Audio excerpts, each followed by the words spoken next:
Alors, Shavua Tov, Shavua Tov.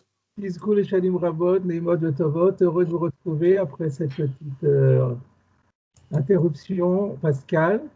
Et nous partons maintenant pour de nouvelles aventures pour une saison de printemps-été. Des aventures qui seront placées sous le signe du bien-être animal. Nous venons de démarrer, juste avant Pessah, le 5e chapitre de Shabbat, intitulé Bameh Behema Yotza.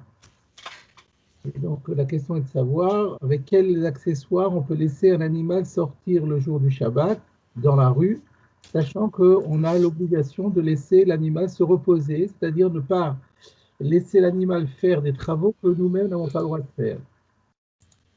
Et je vous propose en introduction, donc on a fait la Mishnah la dernière fois, je vous propose en introduction simplement de relire le premier Rashi sur la Mishnah qui rappelle le principe directeur de l'ensemble de ce chapitre. Donc, Bameh Behema Yotza, le fiche Adam le Tsouvé al Shvitat Behemto Beshabbat, c'est ce que je viens de rappeler. Un homme a l'obligation de laisser son animal se reposer le jour du Shabbat. Reposer, ça veut dire dans le sens du repos sabbatique, l'interdiction de faire les 39 travaux. Umide de minterebe ve'ema avetarchit ve'ucha ve'lo avemasoui. Et donc, midé, midé en araméen, ça correspond à davar en hébreu. Quelque chose de minterebe ve'ema, avec laquelle l'animal est gardé, qui sert à surveiller et à garder l'animal. Natar, ça veut dire garder, c'est comme shomer en hébreu, ne tour karta, c'est shomer haïr. Donc, quelque chose qui sert à garder l'animal, have tarchit, est considéré comme une sorte de parure, ve'ucha est quelque chose qui est habituel, ve'lo have masoui. Donc, il y a deux conditions. Il faut que ça paraisse comme quelque chose de une parure, mais qu'elle soit habituelle.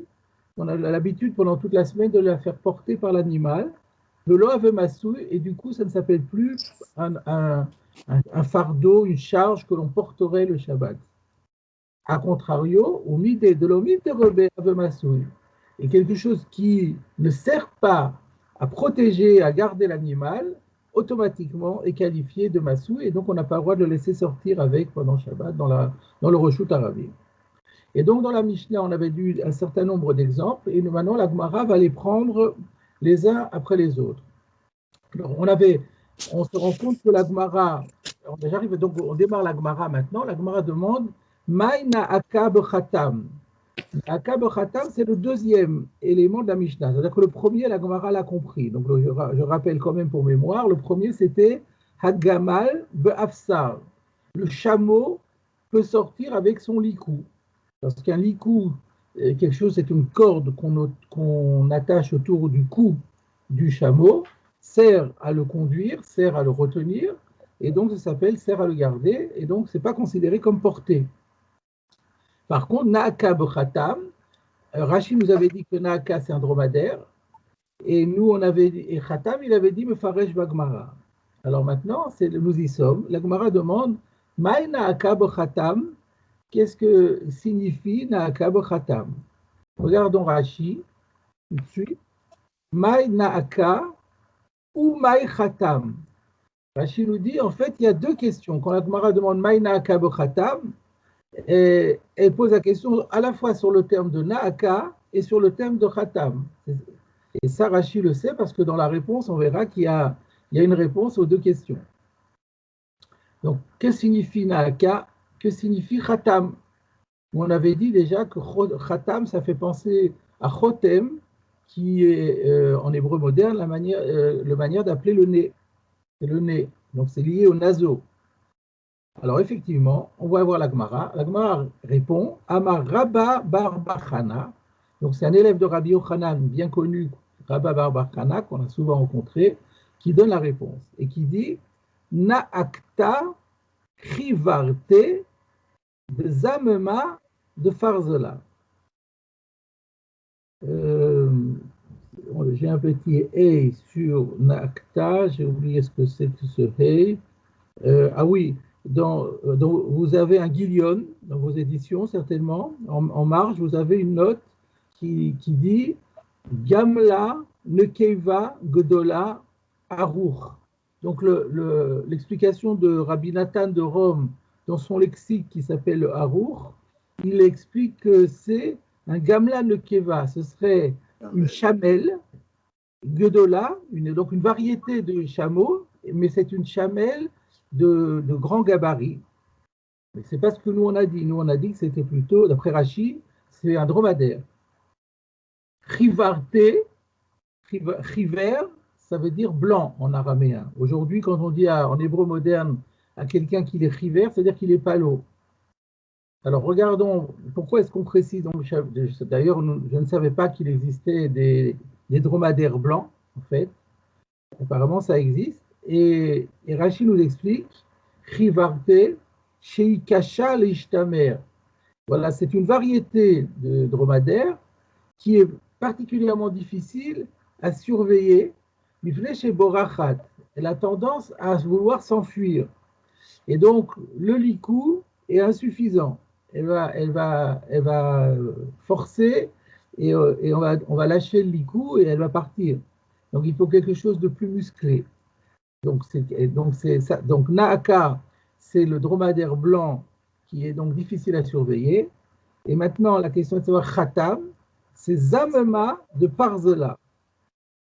Alors, Parzela, ça fait penser à Barzel, donc c'est sûrement du fer. Et Zamema, on ne sait pas ce que c'est. On regarde en Rashi, Zamema de Parzela, traduit en français muselle. Et muselle a donné en français moderne muselière. Donc c'est une muselière en métal. Mais en quoi elle consiste cette muselière? Alors en général, en muselière, nous on se dit que c'est surtout pour emprisonner la mâchoire, mais c'est pas ça en fait. Nokev et trotmo, on perfore les naseaux ou machniso betocho et on fait rentrer on fait rentrer le dispositif en métal à l'intérieur du trou, vous comme une tabat, et en fait ça ressemble à une boucle. Donc c'est pas tellement ce que nous on appellerait aujourd'hui une muselière. D'après la description que fait Rashi, c'est une boucle que l'on fait rentrer dans les naseaux.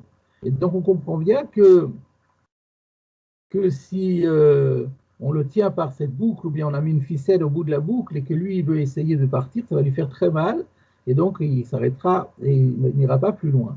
Et donc c'est ça qui est autorisé et c'est ça qui est adapté pour un dromadaire blanc qui est particulièrement fuyard. Voilà, c'est tout ça. Et donc on passe à la catégorie suivante. Donc, dans la catégorie suivante, c'était l'ouf de Kim Beprumbia. Là aussi, Rashi avait dû dire que Mefaresh Begmara. Donc là, on ne sait pas du tout, quand on démarre, on ne sait pas du tout qu'est-ce que ça peut être l'ouf de Kim Beprumbia. Alors, on regarde la Gemara. La Gemara ne pose même plus la question parce que ça y est, on a compris le fonctionnement de la Gemara et donc on va directement à la réponse. Ava Ravuna. Ravuna répond, explique qu'est-ce que c'est. Khamra Louba. Ça c'est pour expliquer l'ouf de Kim. D'ailleurs, on voit bien que dans Louba, on retrouve l'ouf de Kim. Et Prumbia, c'est Pagé de Parzela. Pagé de Parzela. Et là, il y a un Vav. Vous avez un guilion qui explique Resen Chevelechi. Resen, c'est un frein qui est accroché à la mâchoire. Ça serait plutôt ce qu'on appelle un mort en français aujourd'hui. Alors d'abord, qu'est-ce que c'est que Khamra Louba? On regarde en Rashi. Khamra Louba, Khamor, donc Khamra c'est Khamor, ça on s'en doutait, c'est un âne, mais Louba, Haba, Mimedinat, Louv. C'est un âne qui vient du pays de Louv. Alors maintenant, ça va de savoir qu'est-ce que c'est que le pays de Louv. Alors, Rashi nous dit comment on trouve, par exemple, ce terme dans Divrei Hayamim, dans les chroniques 2 Chroniques, chapitre 16, Hakushim ve'alubim. Kush, c'est les Éthiopiens, et les Louvim. Donc on voit, voilà, Rachid dit, c'est ce pays-là qui est décrit dans la Bible sous le terme de Louv. Et de Assa. Donc Rachid dit, Hakushim ve'alubim de Assa, le Divrei Hayamim. C'est quoi Assa? Assa, c'est le roi de Judée. Et donc là-bas, le prophète lui dit, Beishancha al Hashem, parce que tu t'es appuyé sur Dieu, tu as fait confiance à Dieu, Netanam beyadecha, Dieu les a livrés dans tes mains. Donc il y avait, semble-t-il, une bataille qui a opposé les Judéens aux Éthiopiens et aux Louvim, et par conséquent, c'est Assa qui a gagné avec l'aide de Dieu. Et donc Louv, alors je n'ai pas vérifié, mais j'imagine que Louv, c'est ce qu'on appellerait aujourd'hui la Libye. Et toutes les chances. Mais il faudrait vérifier en vérité dans les traductions et dans les commentaires si c'est bien ça qu'il s'agit. Donc on va traduire nous par des ânes libyens. De Faguet de Parzela, maintenant on arrive à la deuxième partie. Alors qu'est-ce que les ânes libyens, quel est le dispositif qui leur convient? C'est Faguet de Parzela. Rachid nous dit frein que en shelanu. C'est des freins comme nous utilisons nous. Pagé, comme Zekanachamor ou Bet Pagi dans Baba Metzia. Et Pagi, c'est comme dans ce qu'on retrouve dans Baba Metzia d'Aftet Amoudalev, où on dit que quelqu'un a acquis l'âne avec le Bet Pagi. Et là, Rachid nous donne une traduction en français. Qu'il est déjà expliqué que c'est un frein. Mais quand même, il donne une autre explication. Ou alors peut-être que c'est Bet Pagi qui veut expliquer. Ouais, c'est peut-être ça. C'est peut-être la différence entre Pagi et Bet Pagi. Pagi, c'est le frein. Et Bet Pagi, c'est... Alors, qu'est-ce que c'est que ce mot en français? C'est Kevsin, ou Chevesine, en fait. Chevesine, mais à l'époque, on avait déjà vu qu'en vieux français, le CH se prononçait que, comme le qui grec. Donc, ça donne Chevesine, et en français, c'est une tétière, harnachement de la tête, et qui est pas loin d'un terme français qui existe encore, qui est le caveçon, C-A-V-E-C-C-D-O-N, qui est un demi-cercle de métal qui enserre les naseaux du cheval. Donc, tout ça, ça va à peu près dans le même sens. Alors, est-ce que c'est dans les naseaux? Nous, on a vu une explication dans le Guillaume qui disait que c'était plutôt le mort qui rentre dans la mâchoire. Donc, je termine le Rashi. Bet, Rocha ou le Chayea. C'est quelque chose qui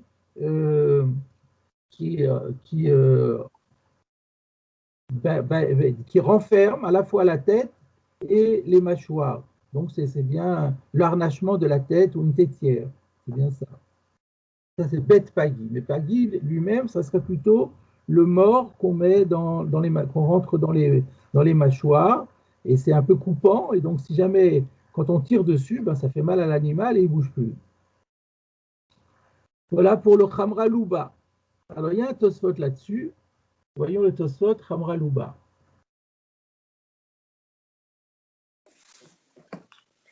Khamra Louba, Omer Rabbeinu Tam, de Louba à Inu Mitzrayim. Alors, Rabbeinu Tam dit que Louba, c'est l'Égypte. Alors, est-ce que ça veut dire que c'est toute l'Égypte? Je ne pense pas.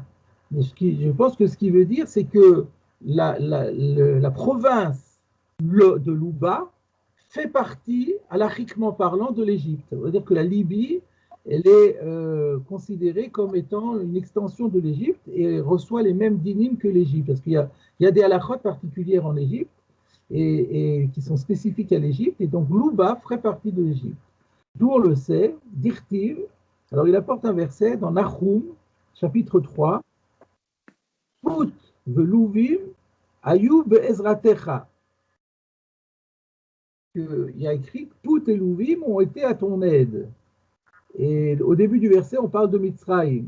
Peut-être que c'est ça la preuve, parce qu'a priori, on ne voit pas du tout quel rapport entre Put velouvim ayu be'ezratecha et Mitzrayim. Mais quand on regarde le début du verset, il y a écrit couche, Otzma, couche était une puissance, et Mitzrayim Katsé, quelque chose comme ça. Donc on parle de l'Éthiopie, on parle de l'Égypte, et ensuite on parle Put Veluvim, donc ça serait peut-être des synonymes ou des extensions. La preuve n'est pas très forte, puisque comme c'est signalé à la suite, ça pourrait être des provinces ou des États qui sont voisins, mais qui ne sont pas intégrés l'un dans l'autre. Donc là j'avoue que je n'ai pas vraiment compris la preuve. Amrinan Birushalmi, par contre là il amène une deuxième preuve, ça je comprends. Amrinan Birushalmi, dans le Talmud de Jérusalem, nous trouvons Guéri Abaim Milov, Maou Le'amtin Lahem Shlosha Dorot. S'il y a des prosélytes, c'est-à-dire des non-juifs qui se sont convertis au judaïsme, Abaim Milov, et qui sont originaires de ce pays de Lov, justement, faut-il attendre 3 générations pour se marier avec?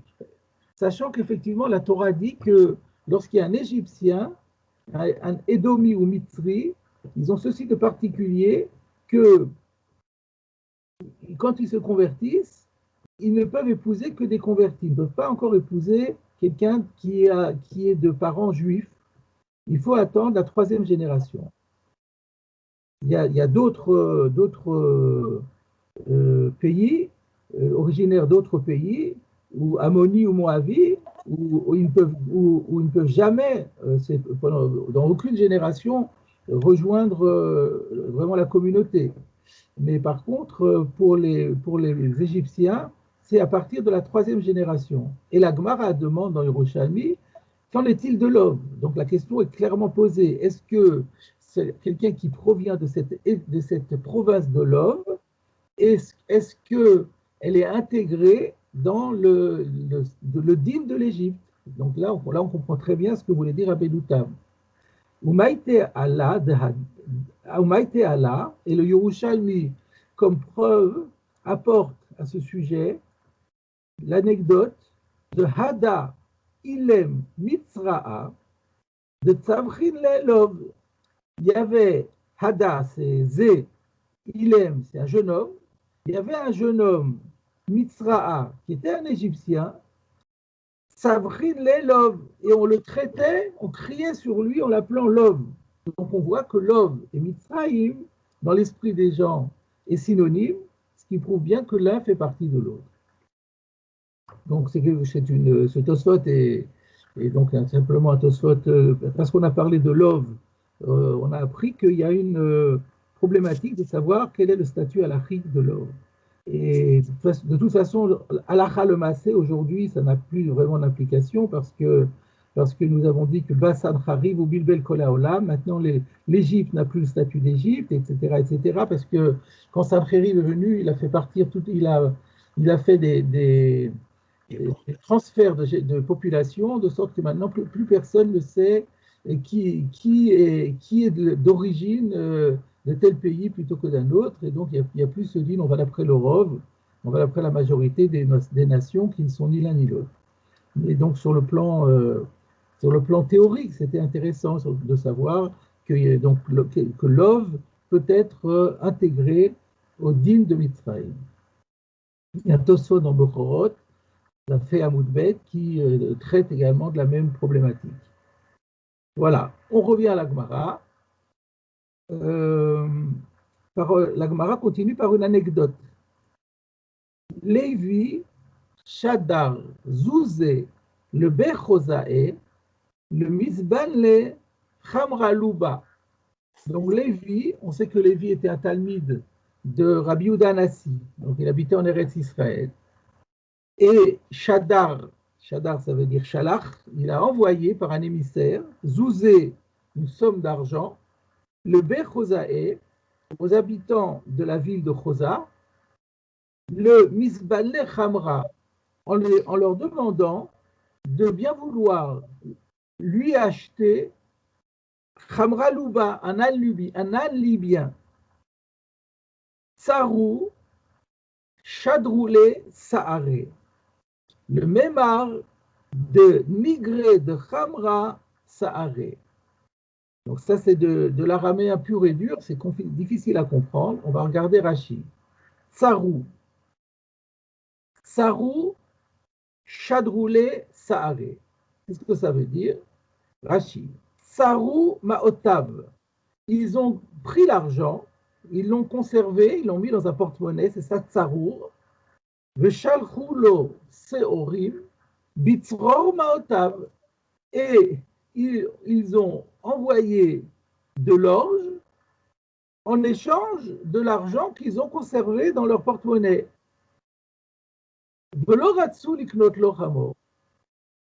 Et donc ça veut dire que c'était une manière de répondre qu'ils n'étaient pas d'accord de faire la transaction et ils n'étaient pas d'accord de lui acheter un âne. Et pourquoi ils ne voulaient pas lui acheter un âne alors que certainement il y avait dans l'argent, il y avait les frais de la prestation. Ils étaient indemnisés pour leur travail.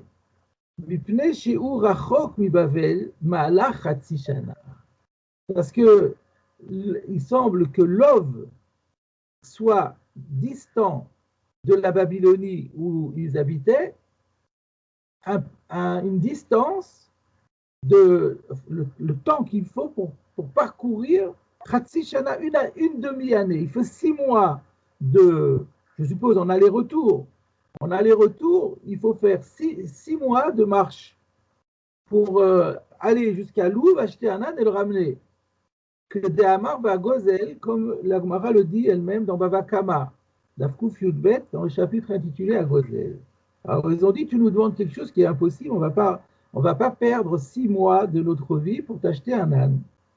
Donc c'est pas plus la Libye, c'est pas plus à l'ouest que la Babylonie? Pourquoi ils allaient jusqu'en Babylonie pour acheter un âne qui vient de Libye? Par rapport à Eretz Israël, vous voulez dire? Oui, oui. Mais peut-être que eux, il n'y en avait pas. Peut-être que eux, ils étaient spécialistes dans le commerce des équidés et qu'il n'y avait personne en Eretz Israël qui était capable de faire ça. Apparemment, les Bechosaïs, c'était des commerçants connus pour leur savoir-faire. Merci. Je ne suis pas sûr de moi, hein, j'ai tenté quelque chose. Alors, donc, ils n'ont pas voulu et ils lui ont donné alors, pourquoi ils lui ont donné de l'orge? Alors, c'est ce que Rashi explique. Ici, Uhu, Etza, ils lui ont donné le conseil, Liknot Hamor Bimkomo, d'acheter un âne sur place. Veyachilenu Seorim Tamid, et de lui donner à manger en permanence de l'orge. Et grâce à ça, il aura un âne de très bonne qualité, bon et digne d'éloge, et donc de l'excellente qualité. Ça veut dire, ce que tu nous demandes, c'est impossible. Tu veux avoir un âne de très très bonne qualité parce que tu nous demandes un âne libyen. Bon, contente-toi de la production locale, mais si tu le traites bien, tu seras quand même satisfait, tu auras quelque chose de supérieur à ce qu'on a d'habitude. Ça, c'est donc on reprend dans les mots. Donc, on a expliqué jusqu'à présent la première partie de la phrase.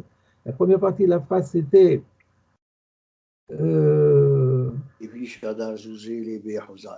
Tsarou, Chadroulé Saré, il lui a envoyé de l'orge. Le Mémar, pour lui signifier de Nigré de Khamra Saré. Qu'est-ce que ça veut dire ça? Regardons Rashi à nouveau. Nigré de Khamra Saré. En fait, Saré, c'est de l'orge, Khamra, c'est le l'âne, c'est Nigré qu'on sépare. Alors, Nigré, Pesiotav, Shel Chamor. Donc, Pesia, c'est les pas. Les pas de l'âne, Nigra de Khamré, le fils Orim chez Uochel, son fonction de l'orge qu'il va manger. C'est-à-dire la dynamique de la marche, la force, la qualité de Psia, de la façon de marcher de l'âne, elle est fonction de l'orge qu'il mange. Donc plus on lui donne de l'orge à manger, et plus il sera performant. La question qui se pose ici, c'est pourquoi on nous raconte cette anecdote qui paraît vraiment sans aucun intérêt. La réponse elle est simple, c'est que la Gemara a voulu illustrer le fait que les ânes libyens, c'était les meilleurs de leur race. Puisqu'on voit que Lévi avait donné une somme d'argent importante et pour aller obtenir un âne qui se trouvait à une distance de 6 mois de là où il était. Et il pensait que ça valait quand même la peine. Et donc, ça prouve que ça confirme ce que disait la Mishnah, que les ânes libyens, c'est une race d'ânes qui n'ont rien à voir avec tous les autres ânes au niveau de la performance de leur fonctionnement. Voilà, tout ça, c'est très simple. C'est un petit échauffement avant qu'on rentre vraiment dans le vif du sujet. Alors là, maintenant, on va commencer à rentrer déjà dans quelque chose d'un peu plus poussé. On continue la Gemara. Amar Rav Yehuda, Amar Shmuel. Rav Yehuda dit au nom de Shmuel, Machlifin lifnei Rabbi, shelzu bezu maou. Alors, qu'est-ce que ça veut dire? Si je traduis littéralement, Machlifin, ça veut dire on a échangé. On a échangé quoi? On ne sait pas. Lifnei Rabbi, devant Rabbi. Alors, qui a échangé devant Rabbi? Shelzu bezu maou. Celui qui appartient à l'un à l'autre, qu'en est-il? Ce n'est pas très clair. On regarde dans Rashi. Machlifin she'eilatan. Ils ont échangé leurs questions. Ça veut dire quoi? Pas clair encore. Naaka be'afsar. Ou alors peut-être il ne faut pas lire Machlifim she'eilatan parce que ça ne donne pas beaucoup de sens. Peut-être qu'il faut lire dans Rashi. Machlifin she'eilatam. Leur question était Naaka be'afsar vegamal bechatam ma'ou. Si on a mis sur le dromadaire, on a mis un licou. Et sur le chameau, on a mis le dispositif qui rentre dans les naseaux. Allô, oui. Oui, ma fille, ça va et toi, ma fille? Pas de problème. Baruch Hashem, Baruch Hashem, pas de problème. Oui, c'est passé.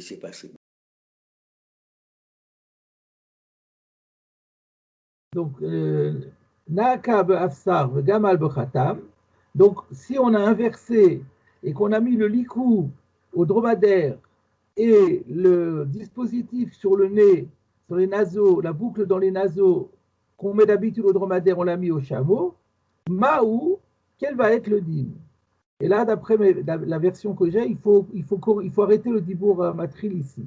Donc, on comprend que machlifin, ça veut dire si on inverse les accessoires avec les animaux tels qu'ils ont été dits dans la Mishnah. C'est ça l'achlif. L'achlif, c'est substituer. Donc, si on substitue shelzu bezou, donc on reprend maintenant dans la Gemara, machlifin lifnei Rabbi. Lifnei Rabbi, ça veut dire les élèves. Devant Rabbi, on substituait, c'est-à-dire on posait à Rabbi la question, qu'est-ce qui se passe si on inverse les accessoires avec les animaux, shelzu bezou, et que on mette celui qui était destiné à l'un, on le donne à l'autre. Donc ça veut dire, si on parle du chameau avec le dromadaire, le chameau, en principe, il doit aller avec son licou. Qu'est-ce qui se passe si on a mis sur le chameau, on n'a pas mis le licou, mais on a mis la boucle sur le nez, et au dromadaire, on n'a pas mis la boucle sur le nez, on a mis le licou. Qu'en est-il? Voilà la question qui a été soulevée et qui a été posée par Rabbi. Alors, on poursuit dans la Gemara. La Gemara continue, elle dit Naakab afsar lotibayalach. Alors en fait, Naakab afsar, le cas où on a mis sur le dromadaire, donc on a dit que le dromadaire il était plus violent et plus difficile à garder que le chameau. Si on lui a mis sur le cou simplement un licou, lotibayalach, il n'y a pas de question. Pourquoi? Kivan de l'omin te rabé, étant donné que ça ne sert à rien pour le garder, Masoui ou c'est une charge. Rashi, là c'est là qu'il faut lire le Rashi. Masouy ou Vassour. Donc ça sera une charge et ça sera interdit. Kitibayala, quand est-ce qu'on pose, revient la Gemara, hein, Kitibayala, quand est-ce que la question des Talmidim de Rabbi se pose? C'est uniquement sur Gamal Bechatam. C'est sur le chameau avec le dispositif sur le nez. Maï. Là, quel est le din? Alors, c'est quoi le doute? La Gemara développe. Qui va de Sagile Be'afsar Masuyu? Étant donné que on pourrait se contenter pour le chameau d'un simple licou, et donc on lui a donné quelque chose qui est trop fort pour lui, donc c'est inadapté, et donc ça va être considéré comme une charge inutile, et donc ça va être interdit. Odilma, ou bien peut-être, Metiruta Yeterta, quand c'est une charge qui est excessive, Lo amrinan masouyu. On ne dit pas que c'est une charge, parce que qui peut le plus peut le moins. Donc voilà la question. La question, elle est, quel est le statut d'une shmira yetera, de tiruta yeterta, un accessoire qui garde très bien, mais qui garde trop bien, qui est inutile. On n'aurait pas besoin d'avoir un dispositif si important pour lui, mais ça va être très efficace aussi.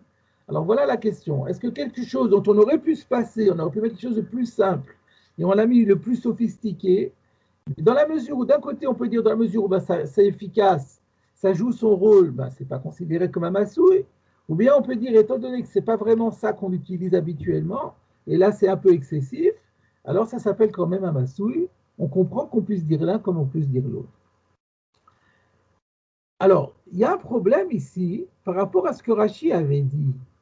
Parce que reprenons le Rashi d'Iburamatrin Machlifin.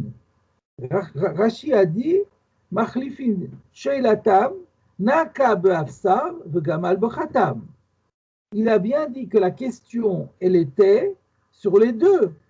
Elle était à la fois sur le dromadaire qu'on affublerait d'un licou et sur le chameau à qui on mettrait la boucle dans les naseaux.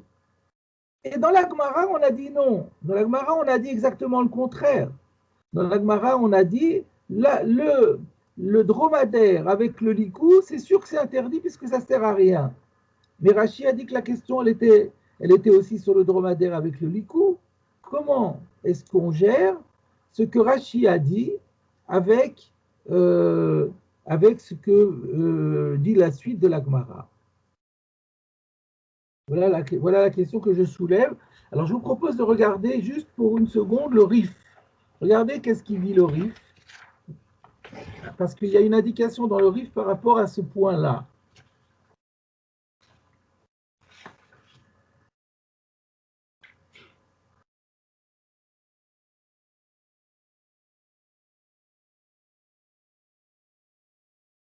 Donc, on prend dans le Rif Amar Rav Yehuda Amar Shmuel. Vous l'avez? Voilà, parfait. Amar Rav Yehuda Amar Shmuel, Machlifin Lifnei Rabbi, Shelzu Bezu, Veshelzu Bezu Maou. Vous voyez, il a écrit il avait une version un peu différente, le Rif, c'est intéressant.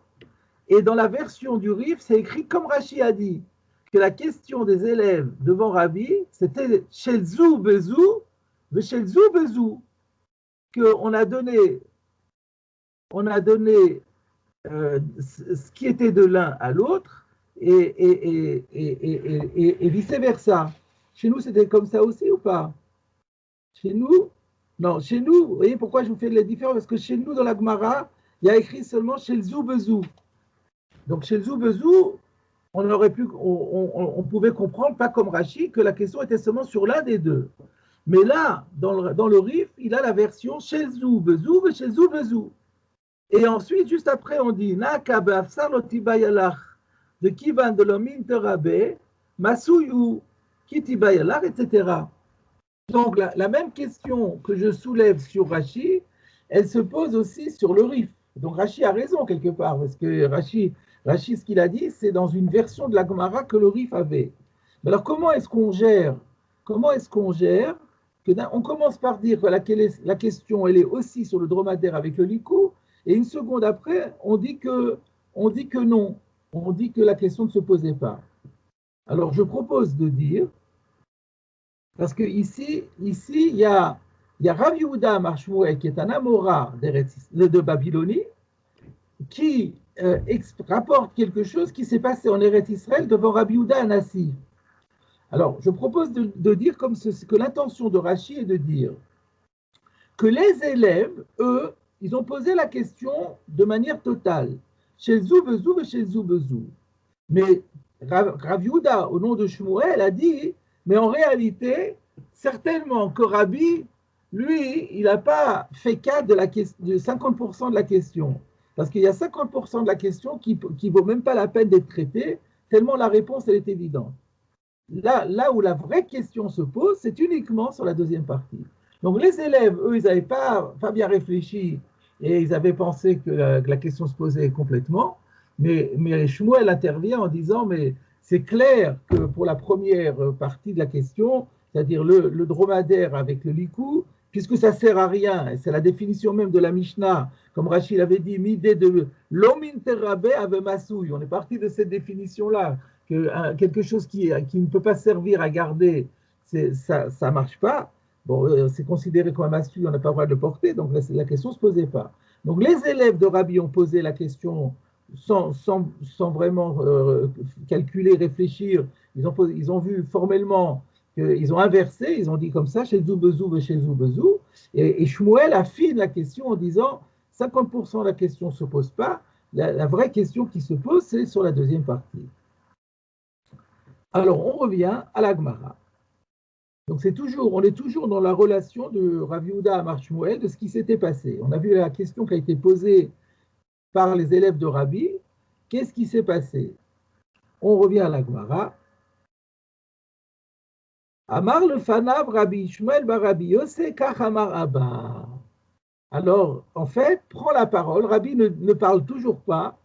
Et c'est une autre personne qui est présente, qui n'est pas vraiment un élève, comme on l'a vu déjà, qui est presque l'égal de Rabbi Yehuda Anassi. C'est Rabbi Shmuel, le fils de Rabbi Yosef, qui va répondre à la question en disant « J'ai un enseignement de mon père, et grâce à l'enseignement de mon père, on aura réponse à la question. » Si vous vous rappelez, on a vu juste avant, dans le chapitre précédent, on a eu le même schéma à propos d'une toute autre question qui était de savoir est-ce qu'on peut faire atmana, le Shabbat, de quelque chose qui est froid.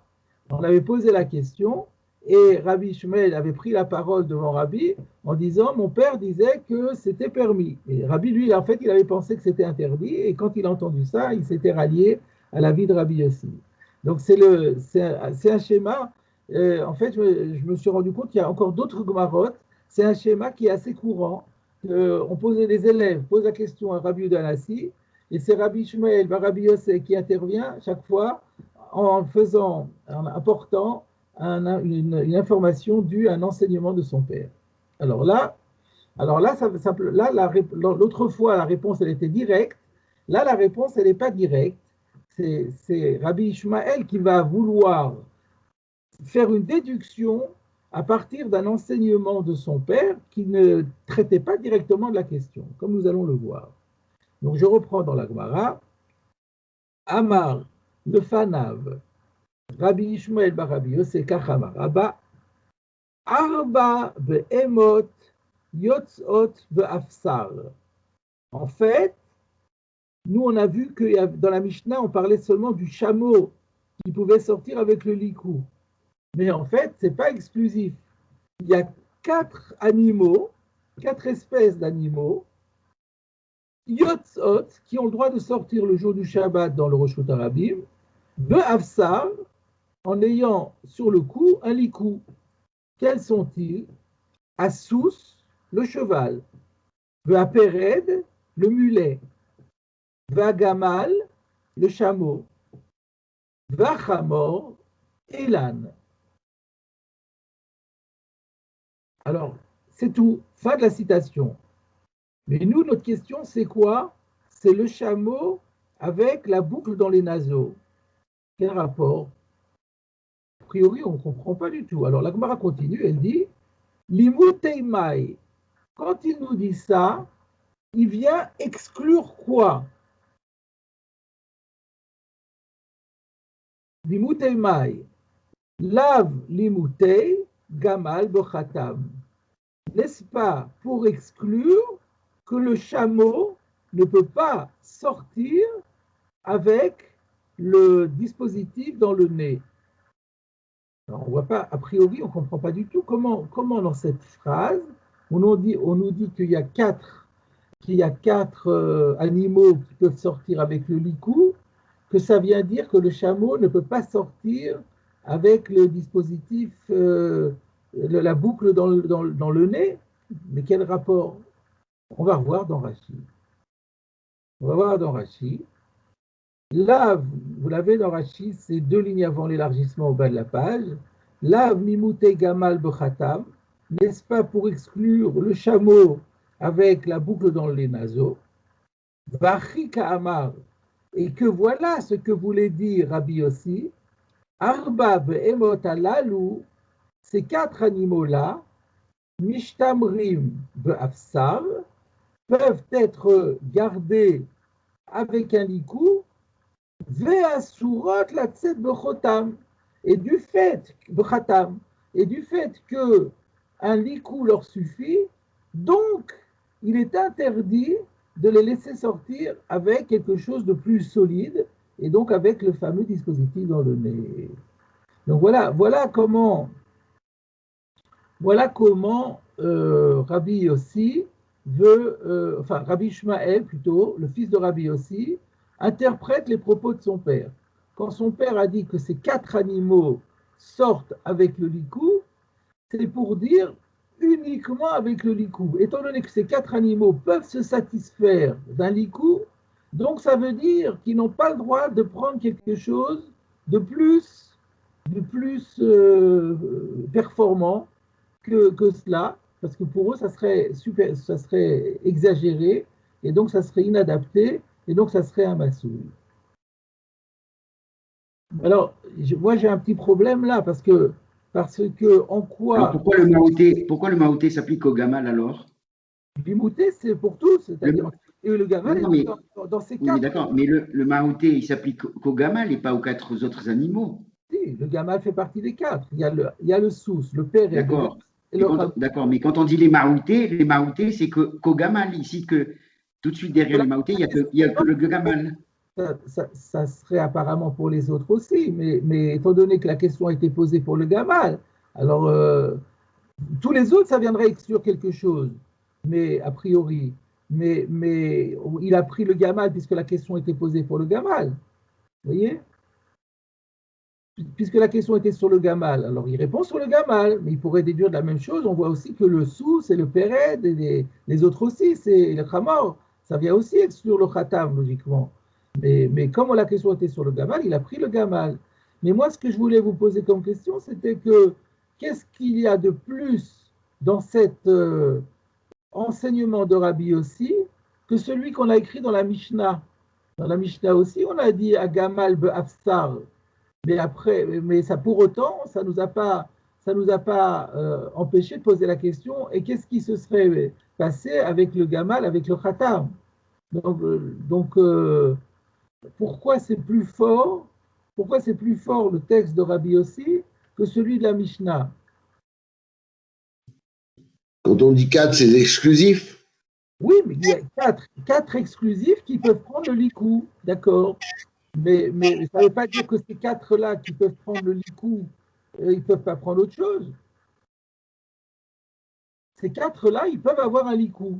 Le dromadaire, il ne peut pas avoir de licou. Mais ces 4-là peuvent se satisfaire d'un licou. Mais pour autant, peut-être qu'ils peuvent on peut aussi leur mettre quelque chose de plus fort. Donc c'est pas bien. J'avoue que j'ai un peu de mal à comprendre pourquoi ça serait plus probant que la Mishnah. Arba be'emot alalu mishtamrim be'afsar v'asurot latzet bechatam. Le fait qu'il y ait cette... On voit bien dans Rashi, effectivement, le fait qu'on regroupe ces 4 animaux, ça a l'air de dire que c'est uniquement ça et pas autre chose. Mais je ne suis pas très convaincu, mais bon. De toute façon, la Au moment Gemara... où on a établi une règle, quand on établit une règle, peut-être c'est un pouvoir de législatif. On dit voilà, les 4, mais c'est pas tellement plus que la Mishnah, c'est vrai. On peut reposer la même question. Ouais. Ouais. Peut-être le fait qu'on ait groupé ces animaux et qu'on ait fait comme ça une règle, ça a l'air d'être un peu plus exclusif, peut-être. De toute façon, la Gemara réfute immédiatement. La Gemara dit non. Mais non, c'est pas ça. C'est pas ça que veut dire Rabbi Yossi. C'est limouté naaka be'afsar. C'est beaucoup plus simple. C'est quand on dit il n'y a que ces 4-là, il n'y a que ces 4-là qui peuvent apporter un likou. Mais d'autres animaux, le likou ne fonctionnera pas. Et ça vient exclure justement le dromadaire. Le dromadaire, eh ben, on ne peut pas lui mettre un likou, parce que comme il est plus violent, le likou ne servira pas. Et nous avons dit que la question ne se posait pas pour le likou par rapport au dromadaire. Donc ça, c'est beaucoup plus logique. Et donc la preuve est tombée à l'eau, finalement. Est-ce qu'il y a un Rashi là-dessus? Oui, regardons Rashi. Lo limouté naaka be'afsar. C'est pas du tout. Toi, tu as pensé qu'il voulait exclure le dispositif dans les naseaux pour le chameau. Pas du tout. Peut-être que pour le chameau, on peut aussi mettre un dispositif plus performant. Mais par contre, ce qui est clair, c'est que cette braïta de Rabbi Yossi, l'enseignement de Rabbi Yossi, c'était pour dire qu'on n'a pas le droit de mettre un likou à un dromadaire. Pourquoi? De ho'il velom interave. Parce que ça, c'est clair. Étant donné que ça ne sert à rien pour le garder, puisqu'il pourra s'échapper quand même, donc ça ne sert à rien. Si ça ne sert à rien, c'est une charge. Aval le tiruta yoterta, mais s'agissant d'un dispositif qui est plus performant, qui est même excessivement performant, Hugon Khatam le Gamal, comme justement la question qu'on a posée de mettre le dispositif des naseaux au naseau du chameau, lave Massouyou, je peux toujours prétendre que ce n'est pas une charge. Et donc la question reste entière. Alors, 2 choses que je voulais rajouter comme commentaire là-dessus, et qui viennent tous les deux du Ritva. Le premier, c'est le Ritva nous dit qu'il y a une machloket rishonim pour savoir qui a fait la déduction. Parce qu'ici, il y a une tentative de déduction et ensuite une réfutation. Alors, il y a 2 manières de comprendre. Il y a une manière de dire, c'est Rabbi Baruch, l'auteur du Sefer HaTrouva, qui comprend que, comme j'ai expliqué moi, que c'est Rabbi Ishmael qui a apporté ce texte comme démonstration, et c'est Rabbi qui lui a réfuté. Donc, quand Rabbi Ishmael disait « Maïlav limute gamal b'chatam », ça c'est Rabbi Ishmael qui a dit ça à Rabbi, et Rabbi lui répond « Mais non, c'est pas ça, c'est limute naka b'afsar », et la question reste entière, et Rabbi lui-même ne tranche pas. Il dit « C'est une bonne question, je ne sais pas ». Ça, c'est une première possibilité. L'autre possibilité, c'est que, en fait, dans l'histoire, Rabbi Ishmael Rabbi Yossé a juste dit Kachamaraba, Arba Behemot Yotot Be'afsar, stop. Et il n'a pas fait le commentaire. Et la question est de savoir comment interpréter l'intention de Rabbi Ishmael Rabbi Yossi. Et ce serait Shmuel qui viendrait et qui dirait je pense que quand Rabbi Ishmael Rabbi Yossé il a rapporté ce texte, et apparemment personne n'a bronché, c'était parce qu'il avait démontré par là que le Gamal B'Chatam n'avait pas le droit de sortir avec cela, et donc la réponse avait été que le Shmira Yetera, c'est pas valable. Et la Gemara qui Lo Limute Naka B'Afsar, ça serait qui? Ça serait le Mesader Hachas. Donc ça voudrait dire que Rabbi Ishmael Rabbi Yossé, il a juste apporté l'information de ce que son père avait dit, et en vérité, donc Shmuel pensait, il voulait répondre à la question, et que le chasse dit non, peut-être qu'il voulait simplement prouver que la question ne se pose que dans le cas de la Shmira Yotera, qu'elle ne se pose pas dans le cas du dromadaire avec son licou. Il confirme ce qu'on avait pensé, parce que là, il y a écrit qu'il n'y en a que 4 qui peuvent utiliser le licou et pas un 5e. Le 5e en question, ça serait le dromadaire. Et donc, c'est le Sader Hachas qui dit non, non, c'est pas ça du tout que encore une fois, j'ai oublié. Donc, c'est Shmuel pensait qu'il voulait démontrer que c'est une Shmira Yotera qui n'est pas bon, et le Sader Hachas qui dit non, c'est pas ça que Rabbi Shmuel voulait dire. Il voulait simplement dire que un likou pour un dromadaire, ça marche pas. Donc, le résultat est finalement le même, c'est que la question reste ouverte, mais il y a 2 manières de comprendre. Soit c'est entre les Tanaïm que ça s'est réglé, soit c'est entre les Amoraïm, c'est-à-dire le Rav Shmuel et le Sader Hachas. Ça, c'est intéressant.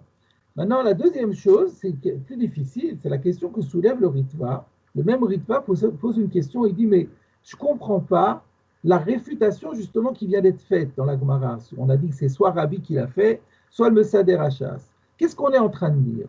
On est en train de dire que lorsque Rabbi aussi nous a enseigné cette règle, que 4 animaux peuvent sortir avec le likou, c'est venu, au final, la conclusion c'est quoi? C'est venu pour nous dire, mais pas le dromadaire. Mais la Gemara avait dit que ça c'est pas shoot. C'est évident que, comme on avait dit, l'otibayalach, il y a la question de Nakab Afsar, l'otibayalach, qu'un dromadaire ne peut pas sortir avec un likou, la question ne se pose pas puisque ça sert à rien et qu'elle n'est pas gardée avec. Donc, comment est-ce qu'on peut dire que Rabbi Yossé est venu m'enseigner pour m'exclure le dromadaire avec le likou, alors que c'est une évidence? Voilà la question du Ritva. Donc c'est une question solide. Qu'est-ce qu'il répond? Il répond que inachinami. C'est-à-dire que, en vérité, c'est vrai que c'est évident. Et que la Braïta n'est pas venue pour ça. On ne peut pas dire que la Braïta soit venue que pour ça, parce que c'est évident. Alors pourquoi elle est venue la Braïta? La Braïta elle est venue pour ce qu'elle nous dit elle-même, à savoir, il y a dans les animaux qui ont été cités, il y a des chidushim. Par exemple, il y a écrit ici que le cheval aussi peut sortir avec le likou. Alors que, si nous regardons dans la Mishnah, on n'a pas encore vu le commentaire dessus, mais dans la Mishnah, on a parlé d'autre chose. On a dit le sous, becher, sous, becher. Cher, on avait dit c'est un collier. Donc comme Rashi avait dit, Etzada, Saviv Tzavaro, c'est une sorte de collier qui est autour du cou, Vetava Kabu Avo, et il y avait, ensuite on met une boucle à l'intérieur qui est fixée à ce collier, ou et dans la boucle on rentre une courroie ou bien une corde et on tire l'animal avec. Donc le cheval, en principe, c'est pas un likou qu'on lui met. Et donc, le likou, semble-t-il, c'est plus efficace que ce qu'on a l'habitude de mettre, le collier. Et quand même, on voit que c'est autorisé. Et donc, apparemment, on a une preuve que Shmira Yotera, c'est autorisé. Et donc, alors on pourrait se poser la question. Dans ce cas-là, on a réponse à notre question. Mais avant d'aller plus loin, le Ritva dit qu'il y a 2 solutions. Soit on dit, il y a 2 manières de comprendre. Soit on considère que le collier, il est moins efficace. Et donc, le fait de dire que le likou est autorisé montre que même quelque chose de plus efficace est autorisé. Soit on dit le contraire. Parce qu'en fait, nous, on ne sait pas ce qui est plus efficace ou pas. Même le Ritva, il ne sait pas. Et le Rajba, par exemple, il dit que le collier, il est plus efficace que le likou. En tous les cas, mais que le likou marche quand même un petit peu. Alors dans ce cas-là, il y a un chidouche. Le chidouche, c'est que le cheval, alors que d'habitude on lui met un collier, eh ben, eh bien, on peut aussi lui mettre un likou, et que malgré tout, c'est autorisé. Et donc, là, il y a un vrai chidouche là-dessus. Et alors, quand la Gemara dit ça vient exclure le dromadaire avec son likou, c'est simplement parce que on en parlait plus haut, et donc, puisqu'on avait dit, on avait posé la question de Naaka Be'afsar et de Gamal Be'Khatam. Donc, comme on avait évoqué cela, alors on a parlé de Naaka Be'afsar, mais Naaka Be'afsar, c'est vrai qu'il n'y a pas de véritable chidouche, et que le vrai chidouche, il sera plutôt dans le sous, puisque dans le sous, on s'aperçoit qu'il y a deux moyens de le garder, l'un étant un peu plus efficace que l'autre, mais dans la mesure où ils ne sont pas excessivement, il n'y a pas une disproportion énorme, donc les deux sont admis. Et ça ne répond pas encore à notre question à nous, qui est la question de savoir, oui, mais quand la shmira, elle est vraiment exagérément excessive, qu'en sera-t-il? Voilà donc voilà la démarche du Ritva. Donc je récapitule la réponse du Ritva en disant, mais si tu me dis que ça vient exclure le cas du dromadaire avec son likou, mais c'est évident. Alors réponse, oui c'est vrai. Dans le dromadaire avec son likou, il n'y a pas de chidouche, et c'est pas pour ça qu'est venue la braïta fondamentalement. La braïta fondamentalement, elle est venue pour permettre le cheval avec le likou, malgré le fait qu'il y a aussi on a la possibilité de lui mettre un collier. Mais néanmoins, simplement ce que la Gemara a dit, c'est que ça ne vient pas exclure le cas de la Shmira Yetera, et que ça vient, mais ça exclut de fait, c'est pas venu pour ça, parce que ça c'était connu, on n'aurait pas enseigné que pour ça, mais derrière Hagav, étant donné qu'on a dû enseigner ça pour le cheval, derrière Hagav, il a aussi laissé entendre que le dromadaire avec le likou, ça ne peut pas marcher. Ça, c'est la réponse du Ritva. Il y a une réponse qui est beaucoup plus simple du Pnei Yoshua. Le Pnei Yoshua dit que celui qui a répondu que la Gemara, quand elle a dit Lo limutena kab afsar, c'est que nous on a dit c'est pas shoot. Pour l'auteur de la Braïta, c'était pas si pas shoot. Il y aurait pu avoir quelqu'un qui pensait que malgré tout, quand on met un likou au dromadaire, alors c'est vrai que le dromadaire va pouvoir peut-être s'échapper dans certains cas, et en tout cas pour la personne qui le garde, ça va être beaucoup plus compliqué, mais on aurait pu penser qu'à partir du moment où il lui a mis et que lui il pense qu'il arrivera à s'en sortir avec, eh bien c'est autorisé. Donc ce qui pour nous était une évidence, c'est pour la Gemara, c'est juste, c'est une halakha, mais elle n'est pas évidente. Elle n'est pas évidente au point de ne pas avoir besoin d'être notifiée clairement. Voilà une manière encore plus simple de répondre à la question.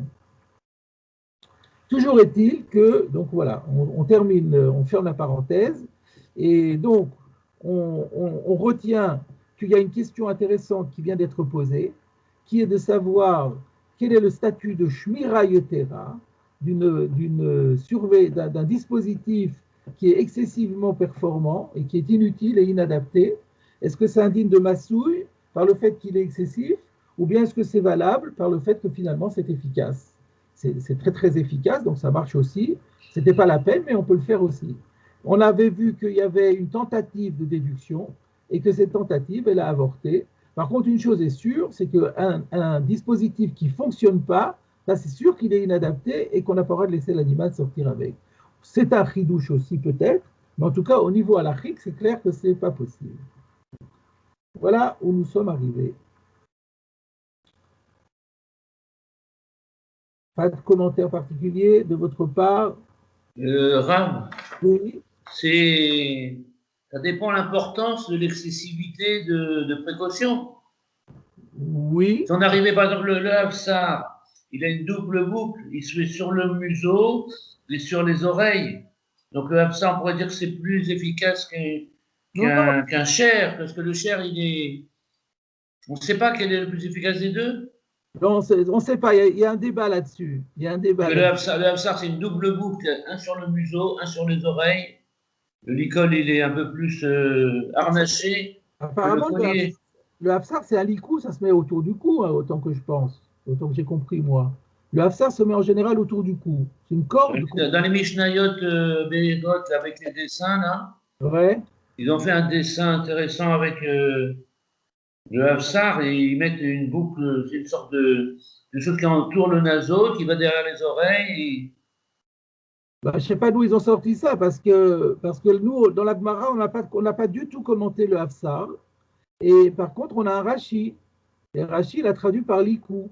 Et un likou, c'est quelque chose qu'on met autour du cou. Oui, ok. En tout cas, on ne sait pas. Hein. Il y a pas on ne sait pas, d'accord, on ne sait pas. Ok, merci beaucoup. Ouais. Il y a un autre, je vois dans les Likutei Rashi que Hafsar revient aussi dans Kiddushin Kavzaïn. Et Rashi donne le même laz et il dit Klomar Bet Achizata. Bon, ça ne donne pas vraiment de. Bet Achizata, c'est la manière de le retenir, donc ce n'est pas très clair aussi. Voilà. Donc, on va poursuivre dans la Gemara maintenant. Ketanaï. Alors, en fait, la Gemara propose de dire que la question que nous venons de soulever, de savoir Shmira Yetera, une garde excessive, est-ce que c'est autorisé ou pas, il semblerait que ça fasse l'objet d'une machloket Tanaïm. C'est ça que Tanaï. Ça correspond à un débat entre des Tanaïm. Et l'on cite une braïta. Que dit la braïta? En chaya yotza besoger. Chanania Omer. Excusez-moi, Raph, je crois que vous avez sauté quelques mots. Ah, j'ai sauté. Le Matnita Tana. Pardon? Le Matnita Tana. Ah oui, merci beaucoup, c'est vrai. C'est vrai. Alors, autant pour moi, je reviens en arrière. Le Matnita Tana, Louvdekim Vegamal, Yotzin Be'afsar. Donc, dans une braïta, il est enseigné que Louvdekim Vegamal, Yotzin Be'afsar. Ah oui. C'est curieux ça. Que donc le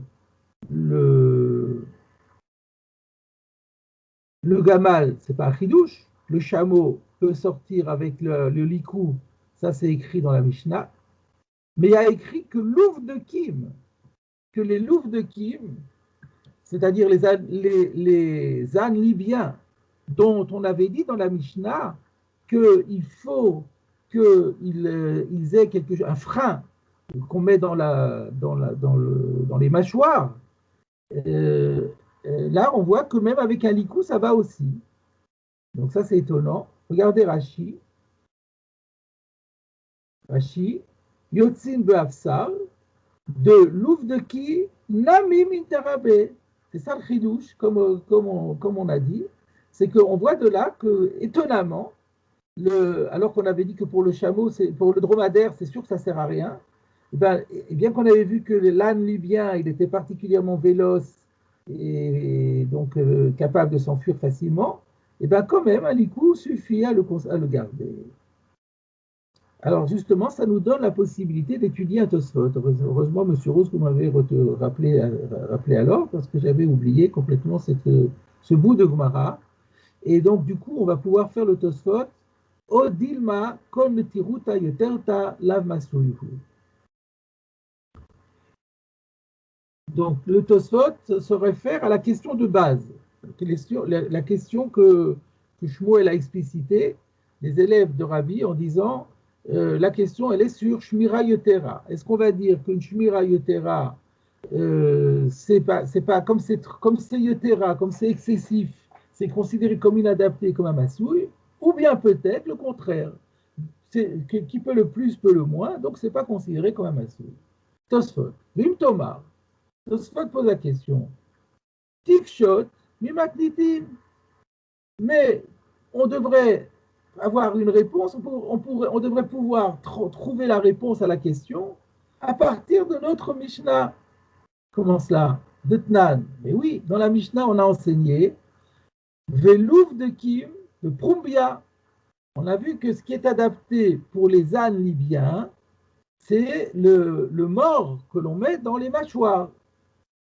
Afalgav de Sagila Beafsa, bien que on voit plus tard dans la Gemara que pour l'âne libyen, il pourrait se satisfaire du likou, que de Hamar Besamour, comme on le voit juste après dans la Gemara, c'est la braïta qu'on vient de faire à la seconde, Tana, nous on appelle Matnita Tana, ça se ramène juste Tana, on a apporté une braïta qui dit Louv de Kim Vegamal, Yotzim Beafsar.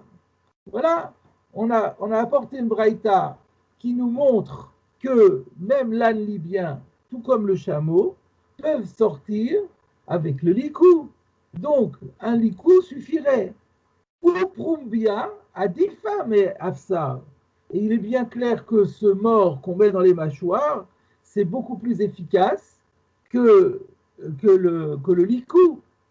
Déjà d'après la logique, mais Tosfot le démontre. De Amar le Kaman, parce qu'on va voir un peu plus tard dans la Gemara, Chamor chez Iskav Raim Kegonze, un âne qui est